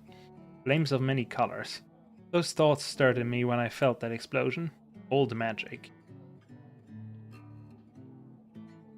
Tell me about Isith. I prefer not. His terrible reign is a topic left out of polite conversation.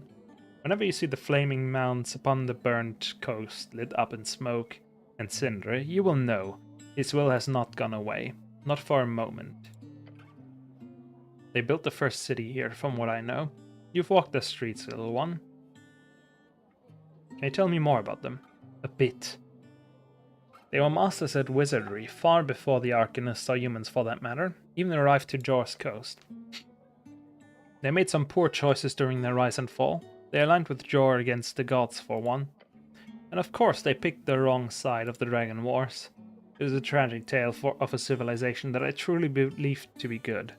Good for the coast. They were just a little slow. Caught up to them in the end. I've seen more than a few fair share of those in my time. Seems like everyone uses it. A third level firewall would not come close to that power.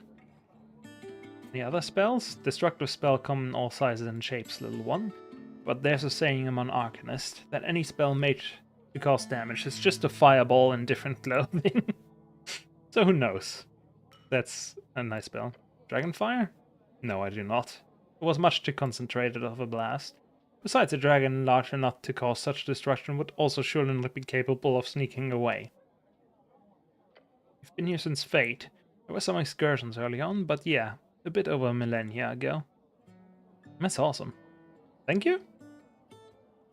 Flames of many colors, blue, yellow, and purple. It is said if you can see purple, it will be the last thing you do. Either from blinding or merciful death. All to that. Is she voting? Is she even voting in the election? I'm not. Why? I cannot leave to vote, I'm afraid. Even if it was in my business to leave an imprint on the affairs of mortals. Okay, good to know. What's that door? Nothing? I mean, it's clearly something. How perceptive of you, little one. Behind me lays but one divine vault of many. I am its protector. It's really not that more complicated than that. Okay, now we're flirting. You're a very impressive creature, you know that? Mm-hmm. Where are you going with this, little one? Yeah, this might be a bad idea. I mean, I've got high charisma. If charisma is saying it's a bad idea... I saved before this conversation. Your goblin companion kicks you in the shin. You want to get mazed? That's how you get mazed. The goblin is referring to the concept of being magically transported into an endless prison. Which is technically something a Giant Sphinx would be capable of. Oh.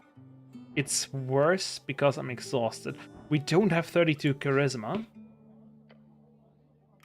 I'll assume you're only coughed very loudly. Riddle. Rhetorical.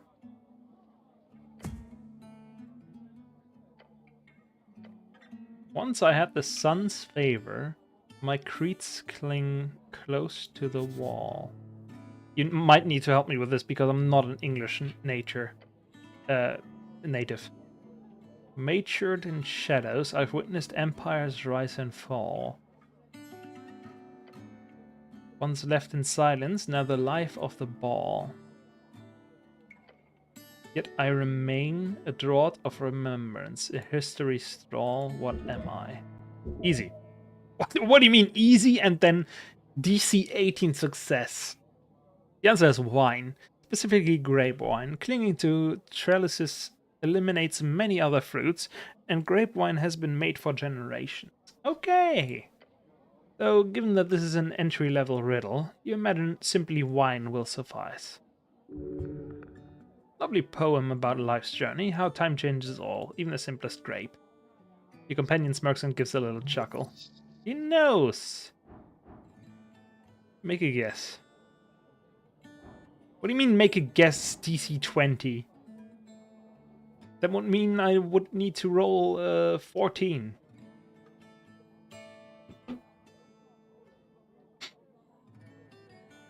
Also, I literally know. What do you mean make a guess? What do you think?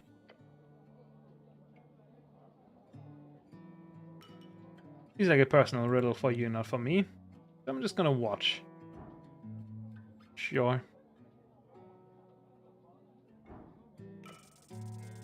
Hey! Intelligence wins again. Mature in shadows. With no doubt in your mind the answer is wine. Obviously. Once in the sun, mature in shadows, been around a long time, life of the ball, a draught. It is clearly, obviously, even wine. Good. That's all the things. Wine. And for fight, she's strong, but you will defeat her handily with the power of the hero. Fool, there's no fighting a giant sphinx in her lair. If she wants you gone, then you will find yourself 1,000 feet below the surface of Lake Kuja. A saltwater lake found in the jungles of somewhere. Yeah, wine. Wine, yes. That is very correct, little one. Wonderful job. Another riddle solved. Huzzah! Don't. Since you're so amazing, would you be interested in a quest?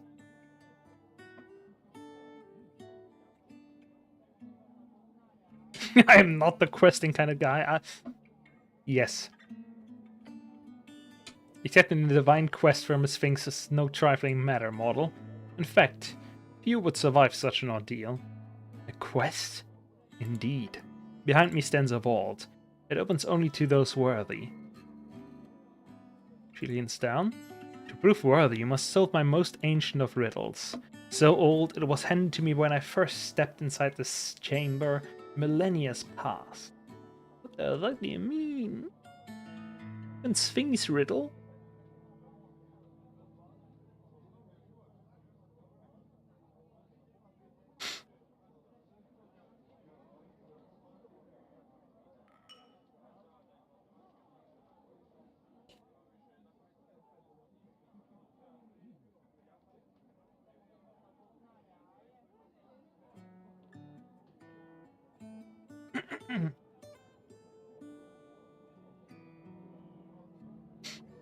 We'll see. I'm very great at questing. I'm sure you are, little one.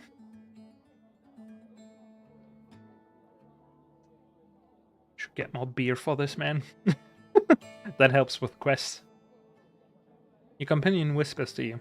You're going on an epic Sphinx quest now? Sure, why not? Not like we're on a job or anything. This is important, Snell. Maybe to you. No, really, it's very important to the job, too. Convince me. It could grant me esoteric knowledge? Or like, the tea shop? Fair enough. Look, I won't stand in the way. Just don't waste too much time on it, okay? The Sphinx stares at your companion. A hero must face much adversity during his quest. She laughs. Maybe if I do this, she'll like me more. This is the riddle, the answer of which is not uttered in words, but revealed by action. She goes quiet and closes her eyes. Listen. Found within the arcane flare. Twin tongues of flame that scorch the air. Third level divination spell. It grants the target the ability to understand all languages, and for the target speech to be understandable by any listener. That's not what she meant, though. Found within the arcane flare, twin tongues of flame that scorch the air. Burrowed deep within the earth, a arcane, primal string to show your worth.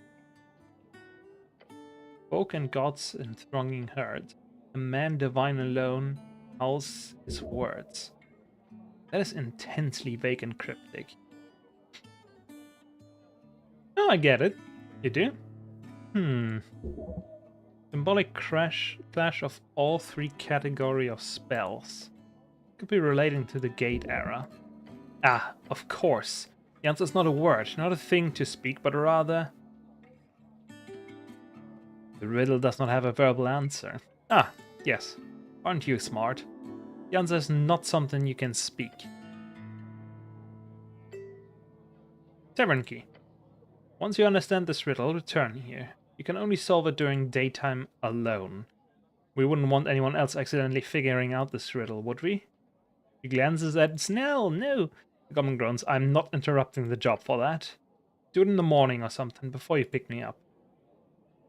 I never sleep, so you can show up any time after sunrise and before the tavern opens. I don't need a hint, but we're gonna flirt again once it's like a different time. Once I finish this riddle, because maybe she'll respect me enough to woo the Sphinx.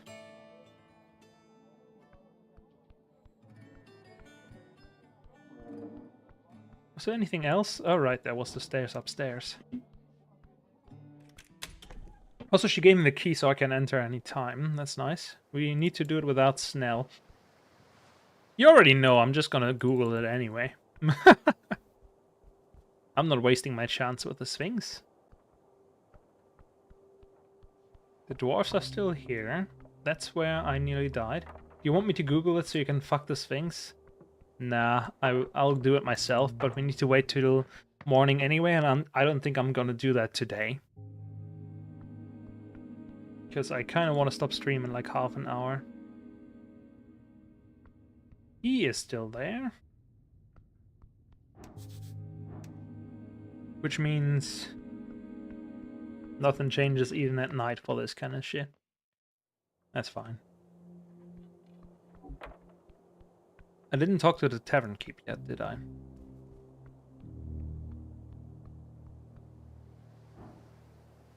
Also, isn't this the fucking tavern I wanted to go into anyway? That's the same fucking tavern.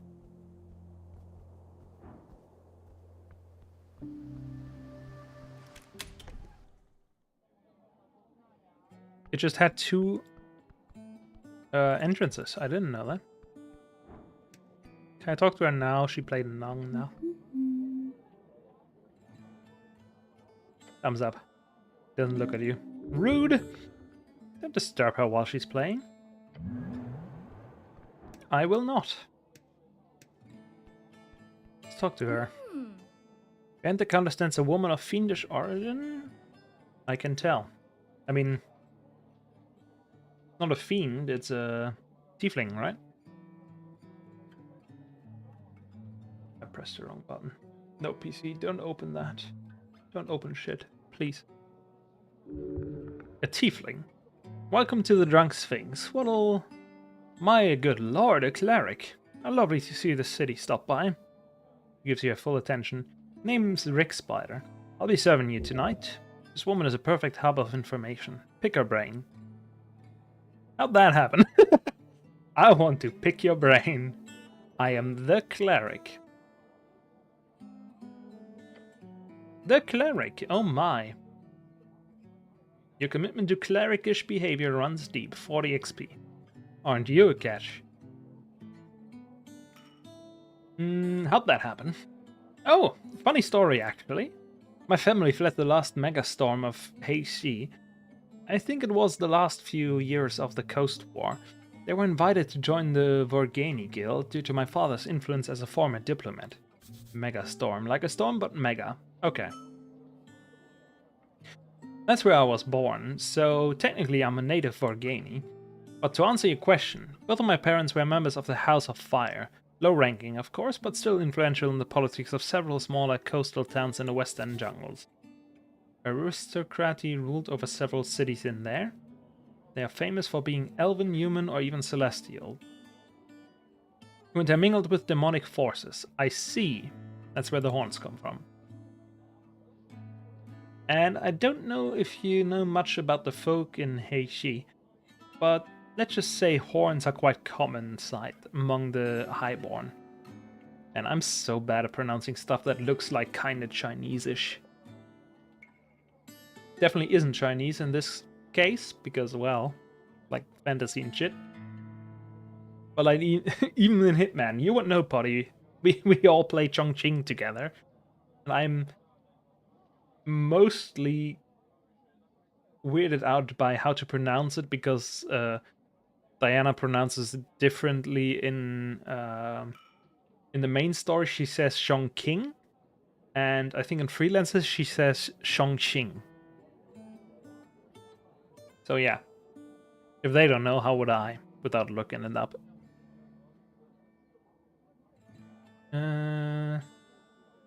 Horns are quite a common sight among the Highborn.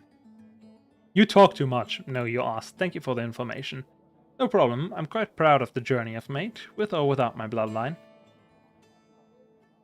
I want to pick your brain. That could be arranged. That just means I'm going to ask stuff. Ah, I thought you meant something entirely different, but I do love answering questions. Okay, you're the tavern owner. Do you have a bunch of information that could help me in my quest? Sure. If there's anything I can do for you, just ask. I know more than most in this sprawling city of ours. The city is not hers. We all share this place. It is as much hers as it is yours. Oh, Snell. I'm your sight for sore eyes. Want something to drink? I'm on the clock. Oh, you're the escort, eh? That's not how I'd phrase it, but sure. Don't get Snell into too much trouble, you hear? He's already grumpy enough, that is. The two of them clearly share a past, in an enemies-to-lover kind of way. Only without the lover's part. Thanks, Charisma.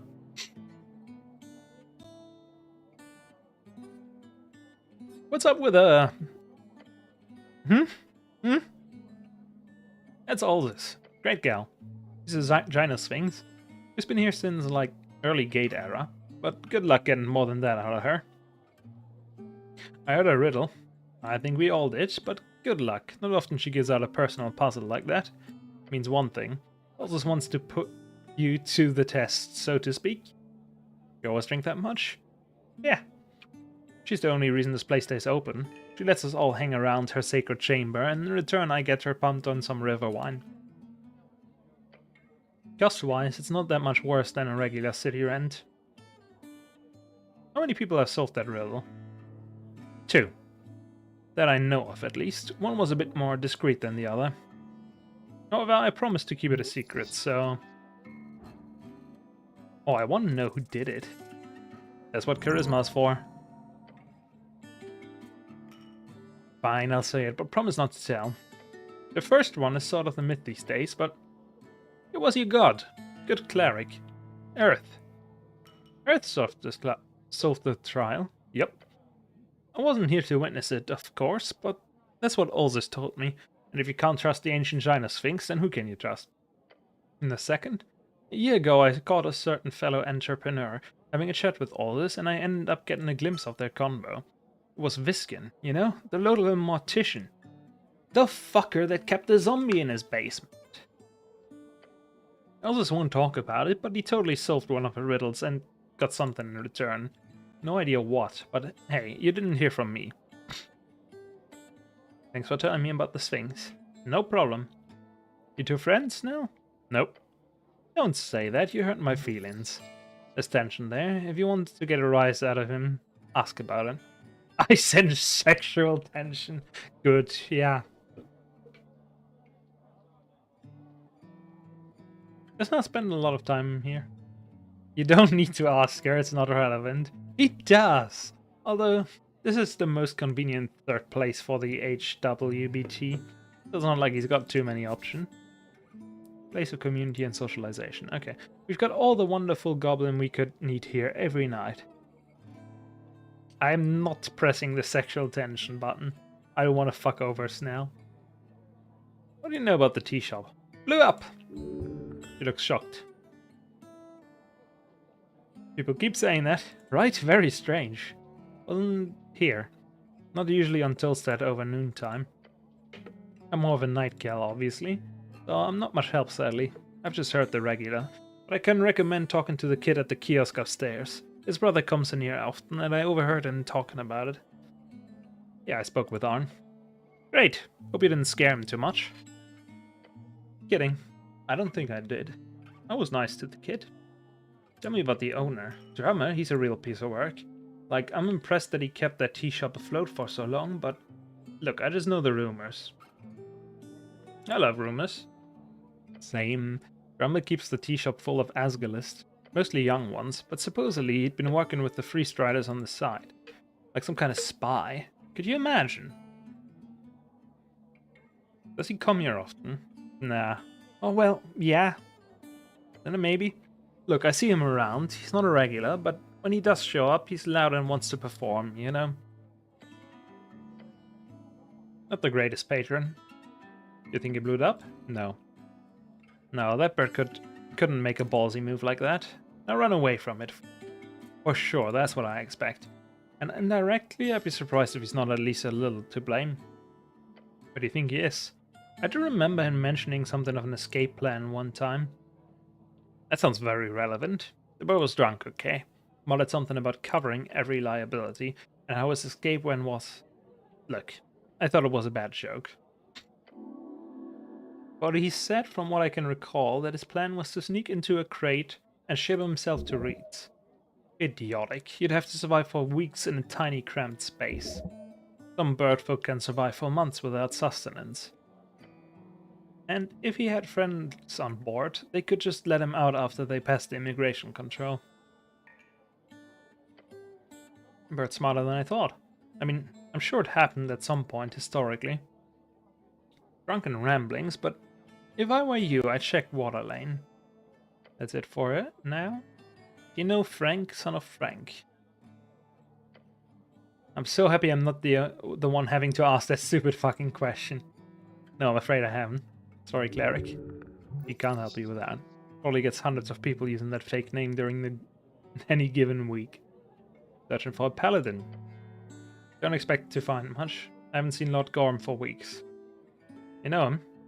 I've had him drinks a few times, exchanged a few words for sure. I know him. What he looked like? Big guy. Earth god-like outfit, but with more gold. Not the type you'd like to arm wrestle.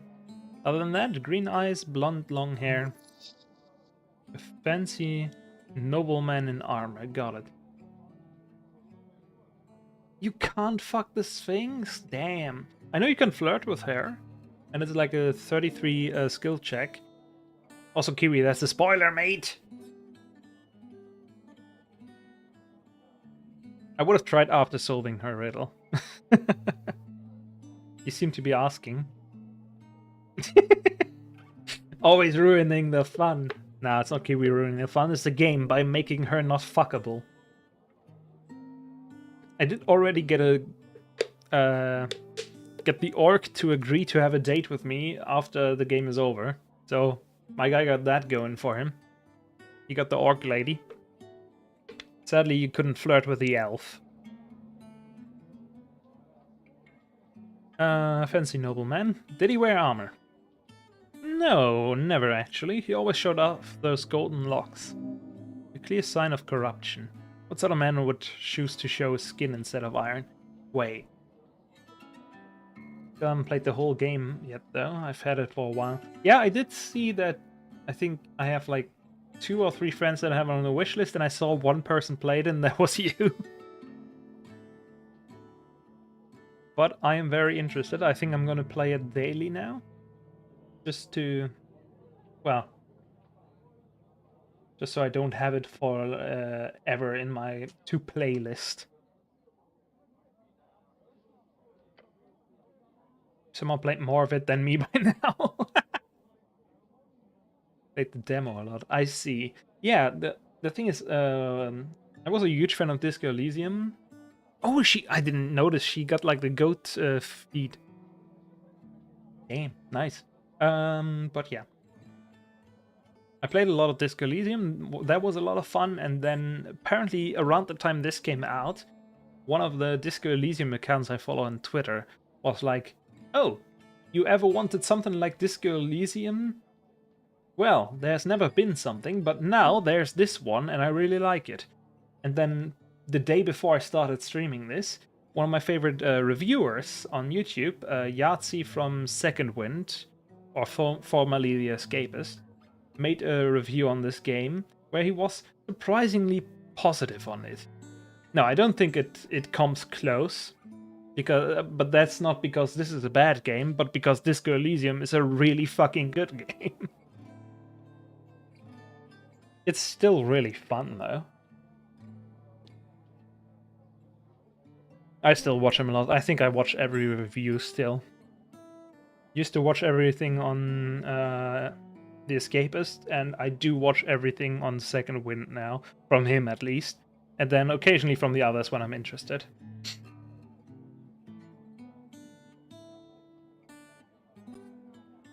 True, true. I mean, I'm interested in how the next game of the studio will be, even though I know they kind of fucked over the team, but I want to try it anyway. Whenever that comes out. I think that had a demo at the Steam Fest thingy. I did not play that, though. But yeah, I'm interested how that will turn out. There'll be 4 different games, so it'll work out. At least one of them gotta be good, right? I just gotta play all of them. Well, I'm hoping. Hey, if we roll like a natural 20, maybe all of them are good. If they all roll natural 20s in writing, man.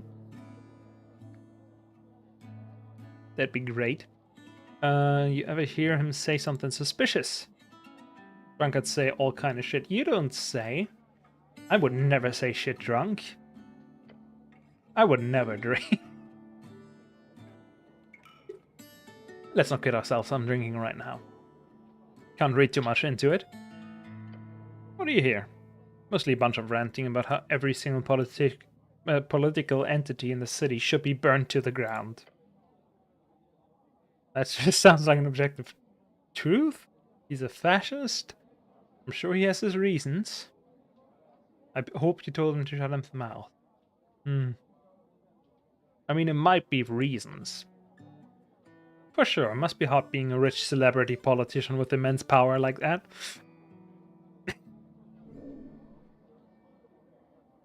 Yeah.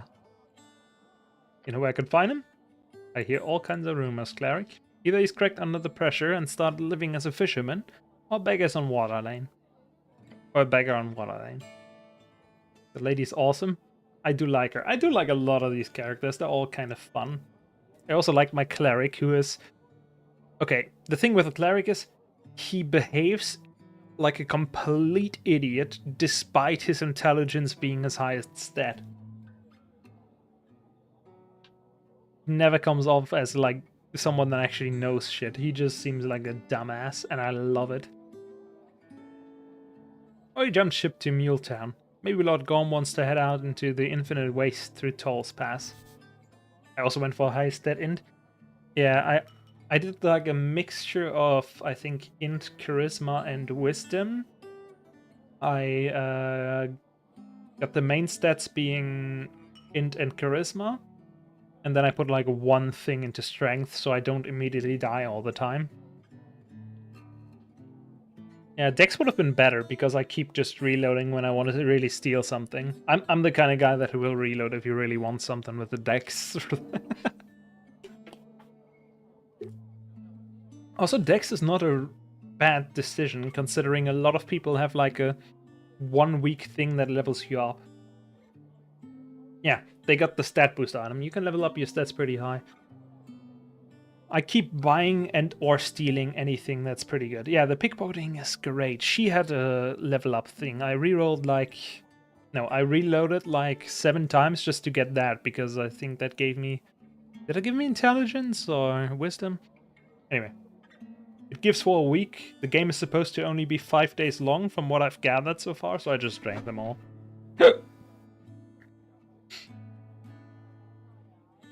Also, thankfully I played Baldur's Gate before this, so I'm not confused by all the D&D terms. Either way, I don't think you're going to find him, Cleric. But maybe there's some clues as to his fate somewhere here in Tolstad. Up on Pentiment sometimes. I know! It's made by Obsidian, and it's supposed to be in Germany, and I really like the art style. That is like totally my game, it just never was low enough from how much it cost. So I never did, I never really bought it. Maybe on the next sale, because that is a real game I want. Yeah, I've heard. Go in knowing nothing. I do not know anything. I mean, I think I've seen a documentary on the making of the game, but I technically know none of the quests. At one point they said there's gonna be spoilers. I skipped that. I didn't want spoilers because I really want to play that. I like Obsidian games. I even liked their Outer Worlds. I liked Outer Worlds 1. I have not bought 2 because it's 70 euros and that's insane. That's how I used to play games, because I'm an achievement hunter. But nowadays I try to do, if it's this kind of game, I try to do a first playthrough without knowing too much. And then I hunt the achievements afterwards. Because I think that's more fun. If I even hunt them at all at that point. Because you got stuff like Silksong where I get like every doable achievement in the first run. And left the iron mode or whatever it's called. Where you can't die once. I left that to the future me. So, oh, no, I already did that. You read the Ascal chant? Not my scene, but since the tea shop went poof, I've got a lot more patrons bringing in this year. I wonder why. Very strange. Wink back. She winks twice at you. Wink thrice. It's funny, I can't see you wink because of the helmet, but the way you move your head, it makes it comically clear that you're winking. Is it big? No, it's just very popular copper paper. Where's it printed? No clue. You're at somewhere in Tolstad, though. In some dark corner, probably by a group of angry dwarves. Who writes it? Group of angry dwarves? Look, there's a reason why nobody knows anything about this damn thing. It's illegal. Whoever's printing it doesn't have a license, so the city keeps trying to bust them. What day are you on? This is the night of day 1. I've just been talking to people. I've not entered the tea shop once. So, yeah.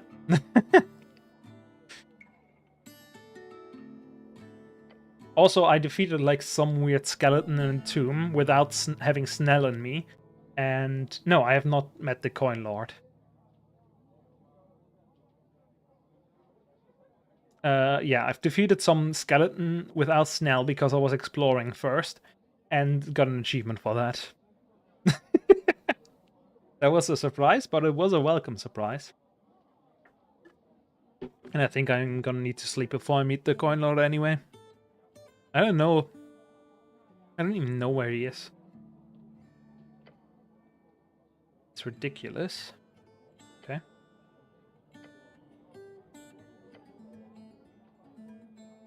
Sounds magical. Don't care. Political? Not at all. Okay. He's fucking with you. You're fucking with me. I am, sorry. Wait, what did I want to say? Right, journal? I don't know where the Coin Lord guy is. Like, I've been to some of these places. Roller Mill, Water Lane. Is he maybe up here? I don't think I've been here. In this area.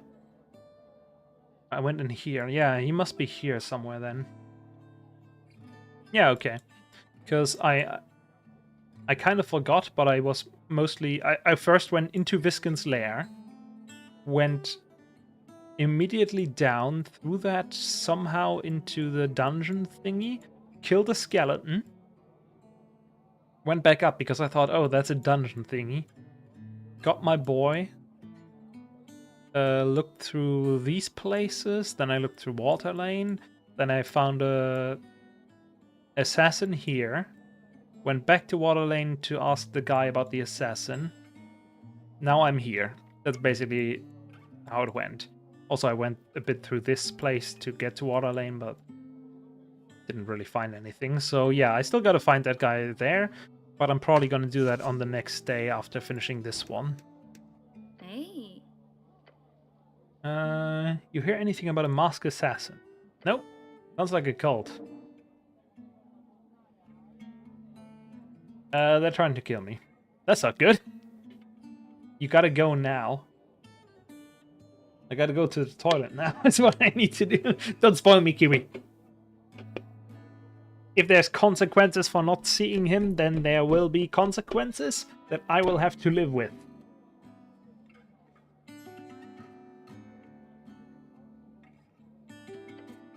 But I'm sure you'll be fine. The city's strong and eternal, right? Actually, quite bad assassins from what I could see. Nothing to worry about then. Could it be a cult?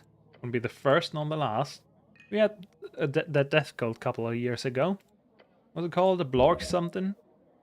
Bullgorn Blood Cult. Bullgorn, they were terrifying. They were. Then there's elemental cultists popping up every now and then, but most of them are pretty tame. Or at least they stay deep enough in underground to not bother citizens too much. Who do you think keeps them there? Oh, I know it's you. You give them one angry stare like that and they're running back to their burrows, eh? Okay. Assassins. Of course, so...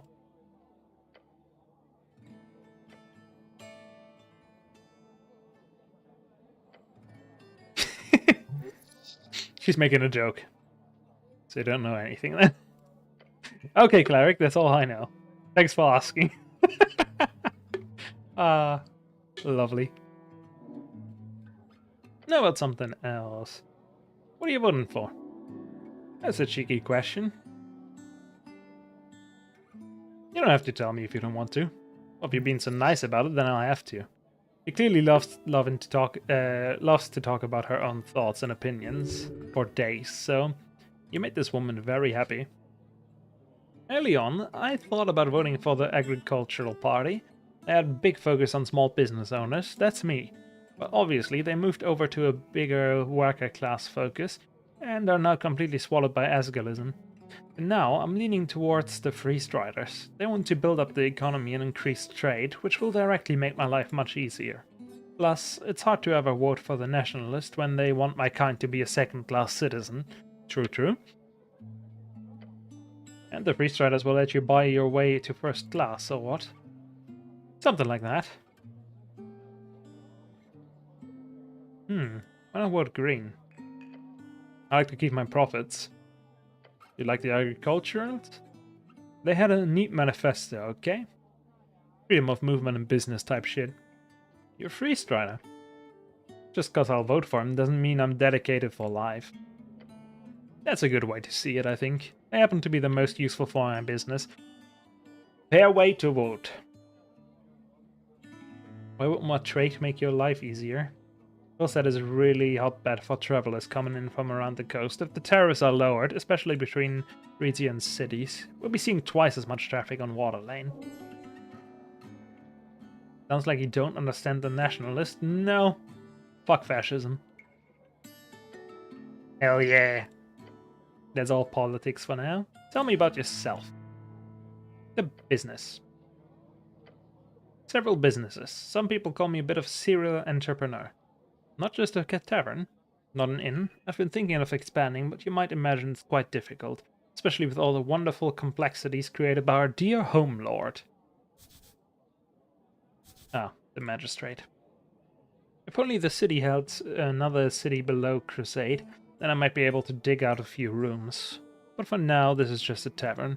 Though usually, a local cat holds dance classes here once a week. Let's pause during the election, though. Anyhow, I'm rambling. Did you want a story about how I procured this location? Sure. He guarded this place for centuries, millennia. God only knows how long. Even our good Lord Earth just let her be. Our Lord saw this divine being and allowed her to continue her sacred mission. But I managed to get her to open up a bit. A few rings later, and we've got contract signed. To convince the Sphinx, a creature sent by the very high gods, to alter her life's mission, this woman must be highly persuasive. Today, it's a highly successful establishment with patrons from all around the world. Things are a bit slow these days with the whole tea shop drama, but alas, things will pick up soon again, I'm sure.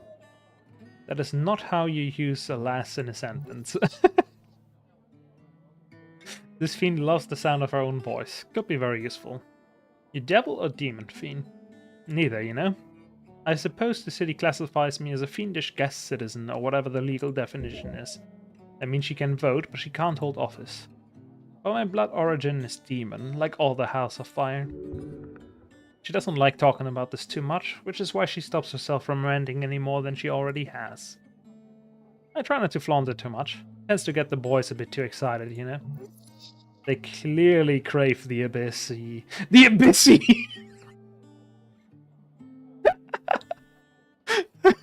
That's a good one. Damn, I do crave me some abyssy as well, mate. A pussy. What? Nothing, never mind. You know, I have heard that term before. It's one of those things the youngsters throw around, right? It's a bit cringe, isn't it? Your legs fall there. Such a blow. No! You probably shouldn't say that aloud. If you won't listen to your senses, then at least listen to the bartender. I just had to, okay. How'd you end up here? Long story. I'll keep it short. Essentially, family from there was born in Vorgani, raised in Reeds during the worst of the revolution. Left my family behind and came here to start anew. Now I'm building businesses left and right. Esken is a wonderful land, full of promise. Love it here. Thank you so much for taking an outcast like myself, cleric. She's hitting on you. Hit back. I punch her? I flirt back? Yes! Impossible. You don't find her attractive. Boo! The red one's correct, but still boring. Do I compliment her horns? I find her attractive. Just say something. You've been staring at her silently for like 15 seconds. You're welcome, citizen. I am. Damn it. What's your mother's maiden name?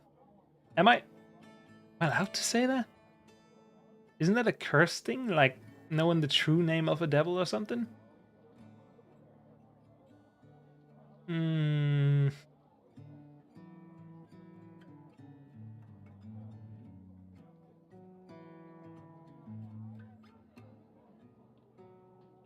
So you are a devil?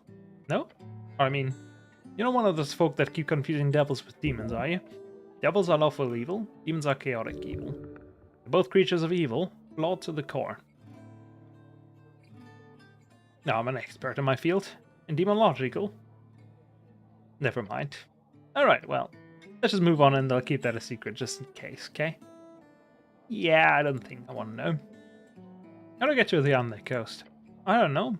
Head down until gravity flips? Never been myself. Alright, no more personal questions. That's all. And while I kind of want to jump down this well,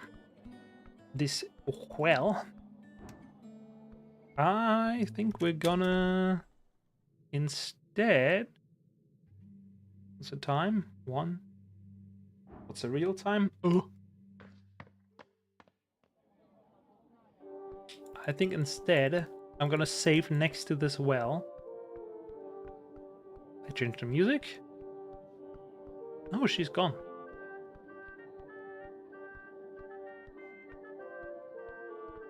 Weird. But yeah, Gonna save next to the well. And continue this next time.